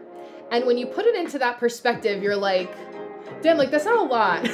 Like waiting from lunation to lunation, it's really grounding in what is the full lunar cycle that has to happen for me to make a decision. And sometimes it takes like, you're like, okay, career change is happening. I know that, and that's a decision that I've made. But that doesn't mean that come the next lunation, which we love to push time, come the next lunation, it moves on to like actually all of the things being figured out for your job, right? Or what the self-employment is going to look like. So noticing that, like also being aware of like the game of changing times, that a lot has shifted even within like the data that you receive. Hi, Kaleidoscope. When making those 12 decisions a year, there's nothing wrong with that. It's so funny, and I think a lot of it has to do with the fact that you're in your car, like being in your car a lot too. I don't know if you're sitting in your car right now, but I just see it like it's nighttime. Thank you, Orion. It's nighttime, and being in the car feels like a very big kind of like portal and window, or like there's something about that almost like makes you lose sense of time. Like, yeah, okay. Oh yeah, oh thank you, Kaleidoscope. Sweet dreams to them. That feels like it's just very going around, like it's a Groundhog Day, like doing the same thing, but things have shifted. But like when you actually reflect back on like how much has changed, even within the lack of change for what you want to change, a lot has changed and happened. So change being the theme of the day, or the word with that really. So just kind of grounding in on that. And I think just giving yourself the grace of the end of the year. Like there's only really 2 more times that you have big decisions to make. There's the new moon in Scorpio and then the new moon in Sagittarius. And I would also encourage you, like this is a little bit of a cheat sheet that's very helpful for you as a reflector. Every month we have a new moon and a full moon, right? We pretty much know that already. We are currently in Scorpio season. So the full moon of every single Scorpio season, every single November, there is a full moon in Taurus, because Taurus sits opposite Scorpio. Every single Sagittarius season, there's a full moon in Gemini, because Gemini sits opposite Sagittarius. Every single Pisces season, there's a full moon in Virgo, because Virgo sits opposite Pisces. And you look at the opposing energies, and then you can start to look ahead for 2026. I feel like a lot of it is just like, whatever you're feeling guilty about, like let this year be a wash. Like let it just go and move forward in that direction. But like just honor what it was, right? Move forward in the direction of just saying like, okay, I'm gonna just don't even look at what this year's to-do list was or what you were going to accomplish, but rather start to focus around the lunations more than you think that you need to, because you're a lunar authority. So now you know that every full moon is in its opposing sign, its sister sign, in the month that we're in, right? So first full moon of January is going to be full moon in Cancer, Capricorn season. The new moon is always in the same sign. So the new moon in Capricorn is always going to happen during January Capricorn season. New moon in Aquarius always going to happen during Aquarius season, because the moon is going to be conjunct the sun. So they're going to be usually in the same gate in human design as well. Sometimes, well, the profile line as well. So knowing that, right, can already give you an astrological year in advance for all of us to say the full moon happens in this way and this time. The new moon happens in this way and this time. And so navigating through that, right, it can help you to start to say, okay, where is, if the full moon in Cancer happens during Capricorn season, where is Cancer in my chart? Because that's the decision, or that's that. I know I have all these decisions that I want to make, and all the 99 decisions I have to make a day. We make like 30,000 decisions, minute ones, every single day as humans, the human brain, but major decisions that are going to change your life, right? You're like, what is the area that Cancer is illuminating for January? And how can I kind of decide that I'm going to put a little bit more of a stake in the ground wherever Cancer is in my chart? Because that's what is going to be highlighted. Thank you, Kaleidoscope. And then you can kind of do a 2-week halfway point check-in when the new moon happens after that. So it's like giving yourself 2 weeks in between, because you are just going to operate on time in a completely different way than the rest of the world. Like, how has the world completely shifted from what your actual perspective has been on time up until this point? Because again, reflector, 1% of the population. If you look to the left of you, to the right of you, there's not people who are going to be able to make decisions in that same way, right? Like if we were together every single day, we work together, it would be a lesson in like, okay, how can I, hi Toby, another reflector, how can I constantly set the tone for how I have to navigate and remind my reflector that I'm a manifesting generator, how I'm a manifesting generator that has to be reminded that this is a reflector, so on and so forth. And, you know, you're operating in a world where like most people don't even know their sun sign, so they're sure as hell not going to know what the hell a reflector is. So it's like letting that be your own personal North Star is just like less is more. Like I only have to focus on the new moon, the new moon and the full moon and the new moon, and that's it. I was saying, Toby, that you guys only get 12 decisions, major decisions a year. 24 if you're nasty. That's like what it reminds me of. 24 counting the new moons also. But the really just being able to reflect and say like, I know that my timing is just so irrelevant to my life. Like it's other people's sense of timing, what I do with my time, like doesn't actually apply to them. So it's like, why am I going to explain something to them that they can't understand, or like where they're committed to misunderstanding me in some capacity and flowing and following in that direction. You know, in the last like minute that we have together before I pivot over to Chelsea, and then we'll end with, I believe, Aubrielle today. Yes. Is that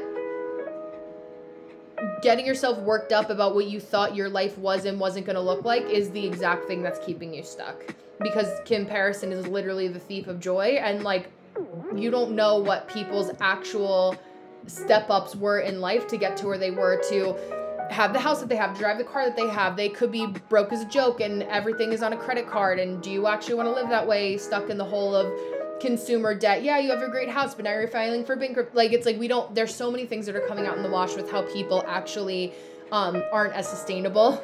And it's a lot of smoke and mirrors. There's been a lot of smoke and mirrors that I've been talking about that has felt like that.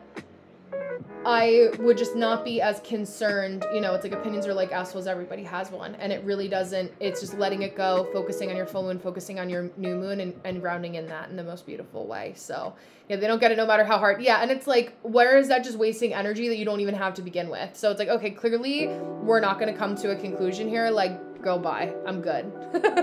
But you can start to plan now for January, and don't worry about like trying to anchor in this next new moon and this next full moon. Like, let November be November, let December be December, and focus on, just look at the homework I'll leave you. Look at where Cancer is in your chart, full moon in Cancer, new moon in Capricorn, and just look at those two opposing areas. Your rising sign, you can look at whole sign first in your natal chart and then look at Placidus. Whole sign is when it locks your rising sign with your first house. I'm an Aquarius rising in whole sign. My first house would be an Aquarius, so on and so forth. And then depending on the degree of your rising sign in Placidus, it'll be overlapped with 1 or 2 other houses maximum. So I'm thinking of you. I'm excited for you.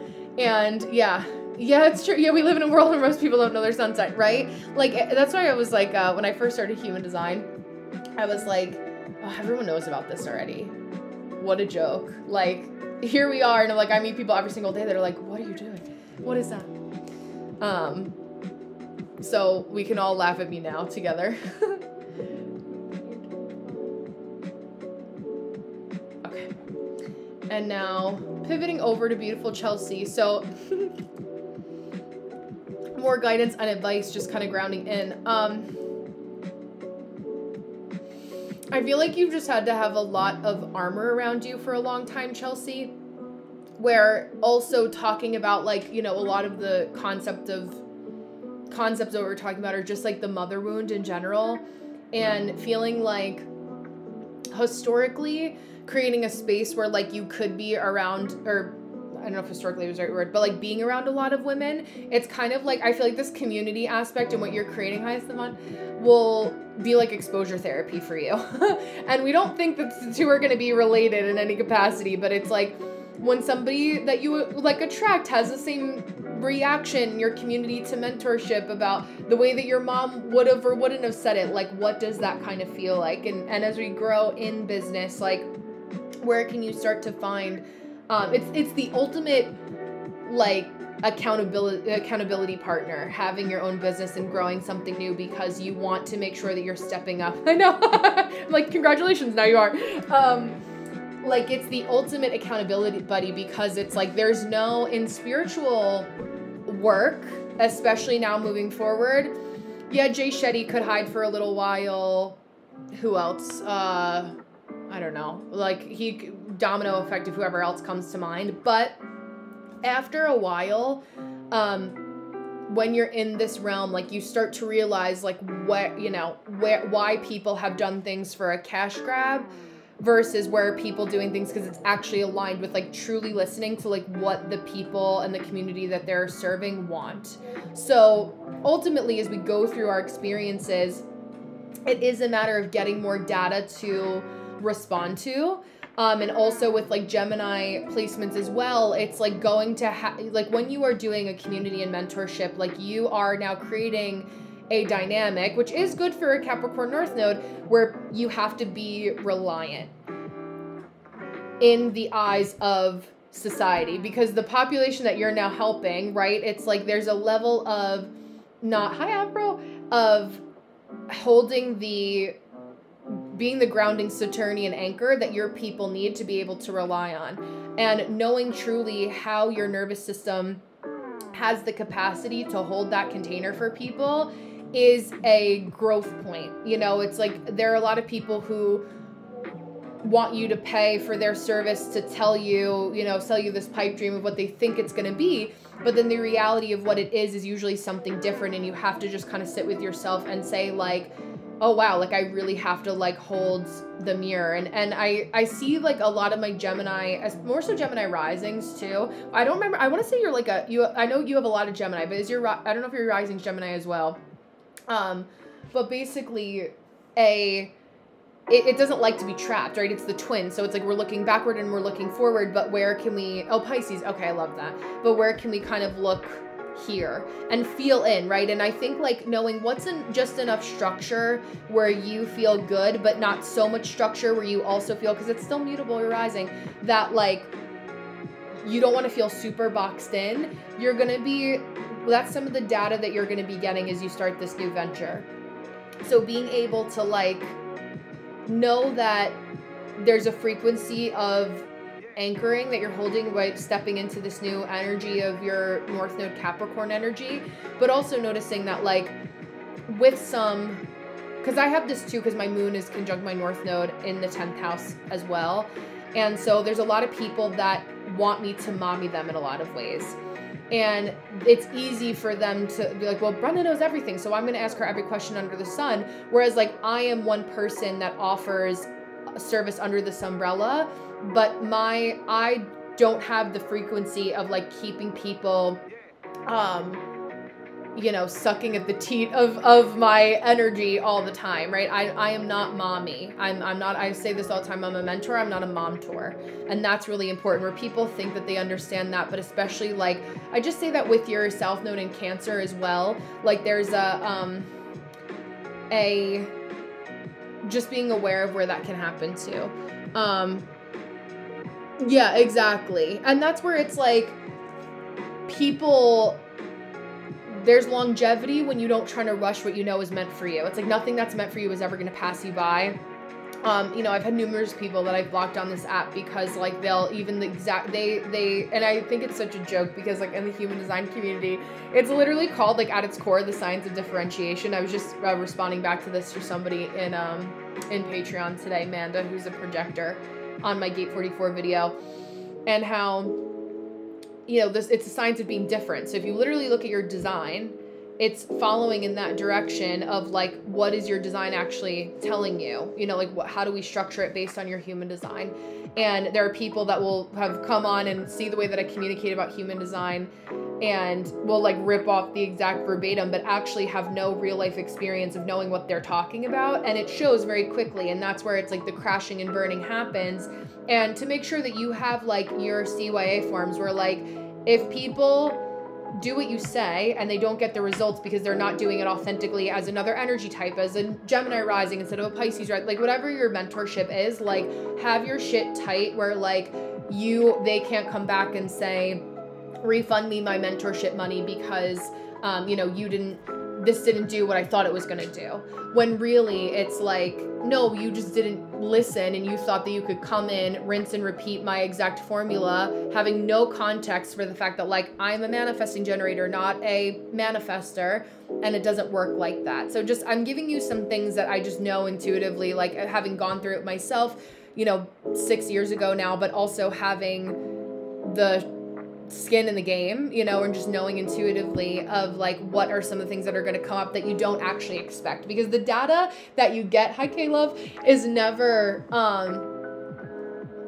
it's never the cookie cutter thing that you think it's going to be. It's always something other data that you're like, oh, and that's what makes life fun. Even if it doesn't always feel fun, it's like it truly is what makes life fun, because it's different lessons that we have to learn in different ways that allow us to say like, oh, this is what I needed to respond to. This is what I needed to wait for the invitation for. This is what I actually should have been informing about. And it's not like, you know, we're all human. We're all going to make mistakes. We're all trying to figure it out. But it's like, especially when there's a lot of spiritual entrepreneurs that are going to get their shit rocked because they did not pay attention to what they were supposed to pay attention to. And we're already seeing it in real time. But like, I look at, you know, a lot of the people that were doing some shady things. I hear there's a lot of people that are getting their whole they have a teleprompter app and they're copying and pasting exactly what they've put on ChatGPT, and the exact vocabulary that they'll use is like, following your human design isn't about this, it's actually about this. And like ChatGPT has its like same cadence to it, where it's like the whole thing and counterculture that is really going to do well is literally being yourself. Because even though we are in a world that gives us the capacity to be so incredibly diverse at this time, you can use, if you want to use AI, use it to edit or help you, give you something to respond to, but it should not be where you go to get your source of true information. Exactly. And like, you're going to start to feel the people that are falling by the wayside, that it's easy, you know, but I just said, you know, dot your I's, cross your T's. Pluto and Scorpio in the 8th house, like having to be extra, like have your forms on lock, have the agreements. It's black and white, it's business. This is about money for information. You're an adult, you're a big girl. You can put on the information and do with it what you want, but I'm not here to wipe people's ass. This isn't spiritual daycare. And, you know, for you, like really having to be a little bit more firm in that way, so people actually know, like, come correct or don't come at all. You know, and maybe that sounds a little bit more harsh than you intended, but like, you know, Pisces we're piranhas and we're goldfish at the same time. So, you know, all under the umbrella of fish nonetheless. But that's also something that, like, for your placements too, it's like, don't let other people try to like, Pluto and Scorpio in your 8th house, like, oh, well, I now found the loophole of how I'm going to get a charge back, and, you know, all the shady shit that people try to pull because, you know, for whatever reason, there, you know, there's always people out there to just take care of yourself in that way too. So a little bit of a different direction from Grammy. Hi Hob, from Grammy, but I think that those are just important, like, meat and potatoes of like just good business 101. And like, you know, online people are so desensitized to it also being a real human that has other things going on behind closed doors that they may know nothing about, because you're meant to be a pillar. And so have the preemptive things already set where it's in place for you. So one day at a time, but I'm going to pivot over to beautiful Aubrielle. And then we will close out for the evening. Yeah, absolutely. And we will end with Aubrielle. So let me see here. Open to what comes through. Yes. Okay. I'm so glad. So we are at 1 hour, 48:39.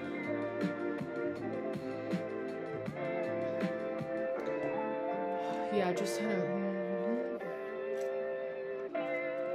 it's so funny because even just within the languaging of like what path I'm on, like I'm wondering if where you pivoted to did not pick up in the way like you had intuitively thought of where it was going to go. Like it's like the bones are there, but it's almost like I feel like with a lot of your energy, Abrielle, like you're so far ahead of where people are that it's like you're setting the bones wherein you're like, hello, like this is so obvious, like this is what people should be responding to, but it's like they'll come back to it in a couple years or a couple months like down the road where it's like, oh, like setting the scene for none of the work that you're doing now is ever going to be lost on you. It's just a matter of understanding the game and the timing of like who is actually on different digital platforms and the way that they're on different digital platforms. There are people that are getting removed from IG that for different reasons. There's like a lot of weird shifts that are happening that are kind of outside of a normal business capacity than a lot of people would expect. And I think like the main thing that I'm hearing is just be open to really analyzing the data.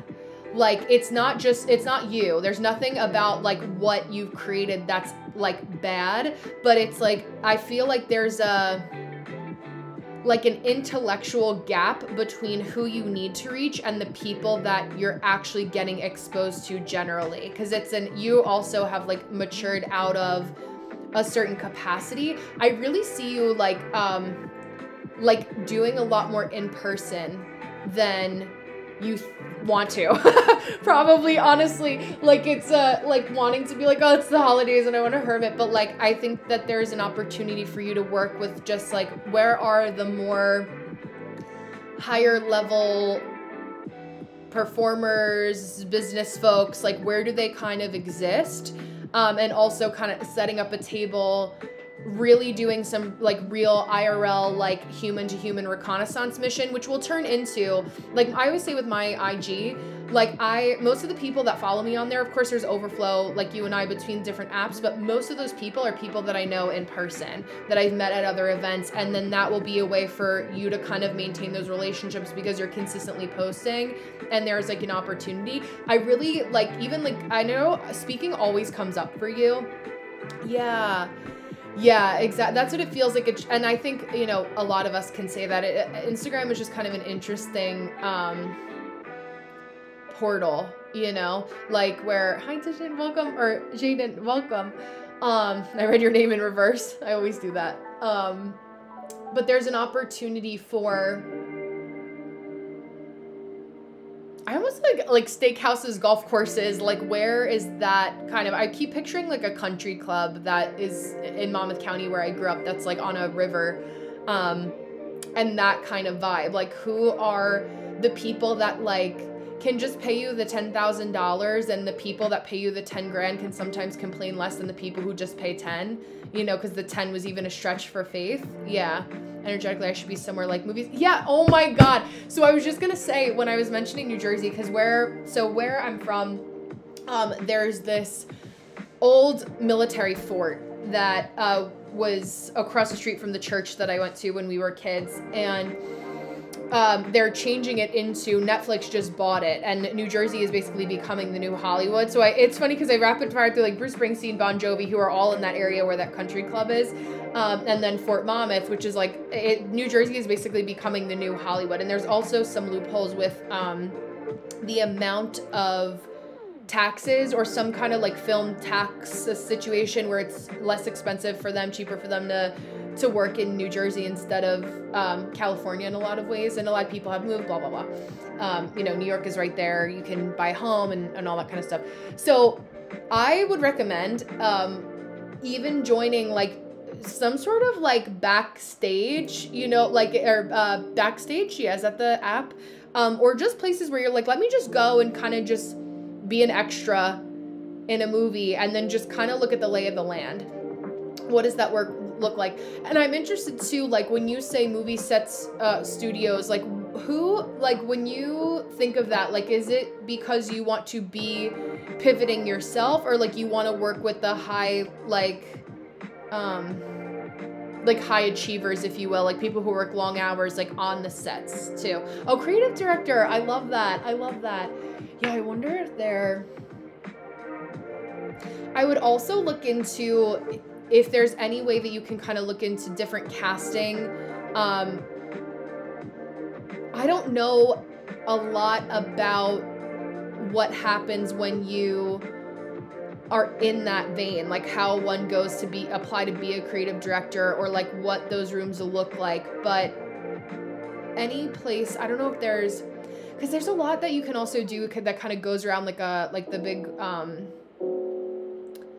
what's it called? Like SAG-AFTRA is like the one that the actors and actresses union, the creative people's union, like people that do lighting are on there. I feel like there's so many opportunities like there are in any industry to kind of circumnavigate know the rules so you can break them, so to think. Oh, thank you, Esteban.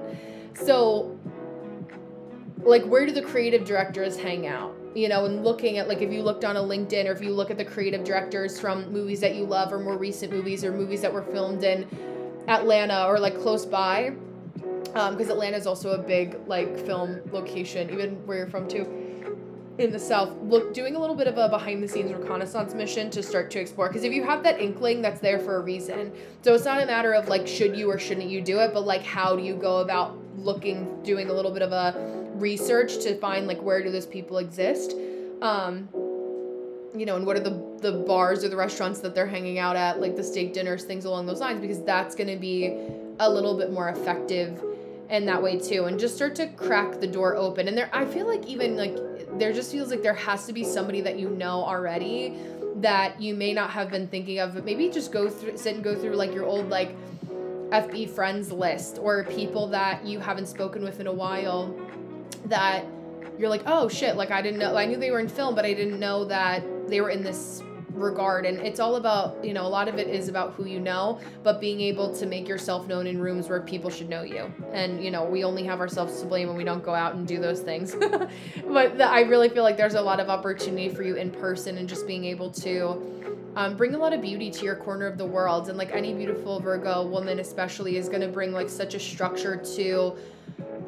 the atmosphere and energetics, and being able to really create, you know, an atmosphere is the best way I can describe it. Like really being able to create an effortless flow of what needs to be done and how it needs to be done. It's very gate 5. Hi, Val. To be able to create that flow. And there's a reason that we have to think of these things a little bit ahead of time, because when it actually happens, we're not, you know, looking backwards. I was meeting, just as a little example, my niece yesterday with her other aunt from her mom's side, because my brother's her dad.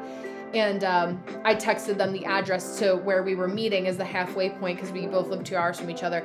And I texted the address, and like those little things that like as a creative director too, like you just bring an appreciation of organization to the table that not everyone has innately. Even people who are in those positions are like the Nepo babies. Frankly, a lot of people, eventually, it's like with actors and actresses, it's like knowing when to just let it go. I don't know if you saw the movie The Substance, but I loved it for so many different reasons. I didn't love like one of the last scenes of it. It was just kind of like, it gave like James Wan trying to do something in horror movies, but there's always room for new talent, especially in creative industries where people get bored really easily. I think that there's a lot of interesting things happening in movies right now, where there really is a window for you to be able to jump in and seize the opportunity while it prevents itself. And maybe that will breathe a lot more life into, oh, I love the emotional architecture. Amazing. Absolutely.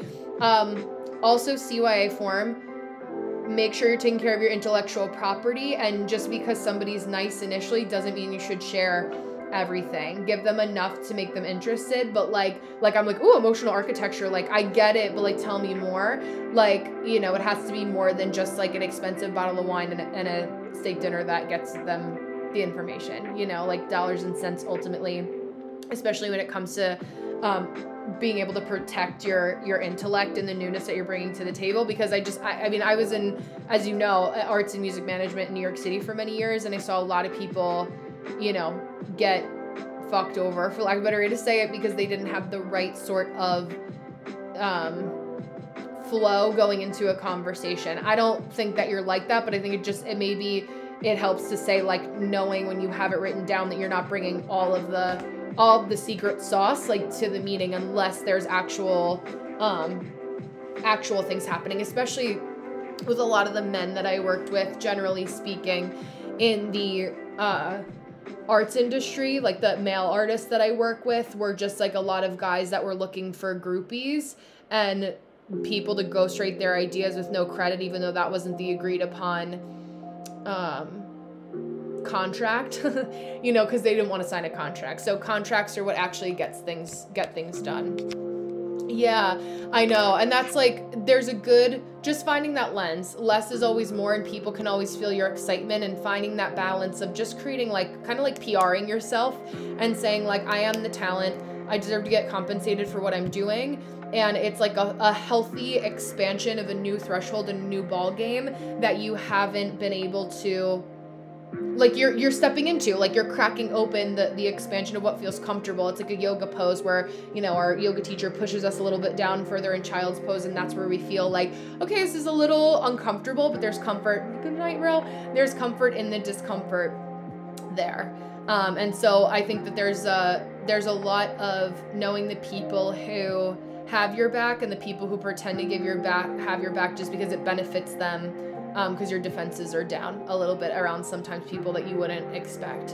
And I hate to have to say that, but I think it, you know, my Scorpio stellium and just knowing a little bit about the entertainment industry from the music and art side is that, you know, those red threads are also there in some capacity. And, you know, a lot of people that also like your idea feel how excited and think that because they have other things or more freedom, time freedom, income, that they can do things a little bit faster. Again, nothing that's meant for them is ever going to fully take off, but, you know, the more money somebody can put behind something when you get into those larger rooms, the easier it is for them to at least phone it in or create the team who can do that. So make sure that you're the creative director of that team. So I'm excited for you, but, like, that's such a beautiful, like, fun thing to flow into. And I think just such a great use of your energy, and honestly just giving you more of the recognition that you deserve too. Yeah, absolutely. Absolutely. It feels right to charge a lot for my services and work with less people. Is that aligned? Hell yeah. Less is more. You know, it's like the less people, and I think just like being able, especially as a woman in business, and, you know, you being one of the first of your energetic lineage to be able to do that, excuse me, it's less people to manage. Like, that's why I always say, like, you know, if I snapped my fingers and became a billionaire tomorrow, I don't want to buy a massive house because I am an introvert that likes my alone time. And when you have a big house, there's always somebody that's helping you clean it, a landscaper outside. There's always people, and I don't like always having people around me, because that's what makes me nice when I am with people, is because I have my introverted time in my cocoon. So the less time that you have to spend managing people and telling them what to do, because you really need executors. I think there's very few people that you don't need any creative vision or input from them unless it's to the point where, like, you're that far along in a project, but you just really need people who can do the maintenance items, and, you know, maybe a few other things outside of my knowledge threshold for the inner workings of your business. But yeah, less is definitely always going to be more, especially starting out. Once you get in a little bit of a flow where there's more money to go behind something, it's important. So yeah, absolutely. I'm excited for you and your tiny but mighty team that will always grow. I'm excited to see. Let me know when you have your own production company and how we can support you. But I am going to, 3-5 catching them strays. Oh my gosh. I mean, in life or in the human design community and human design readers telling you about that. I'm slowly winding down for the night, but I'll say 3 5s, short and sweet. I'll say goodbye to my YouTube folks.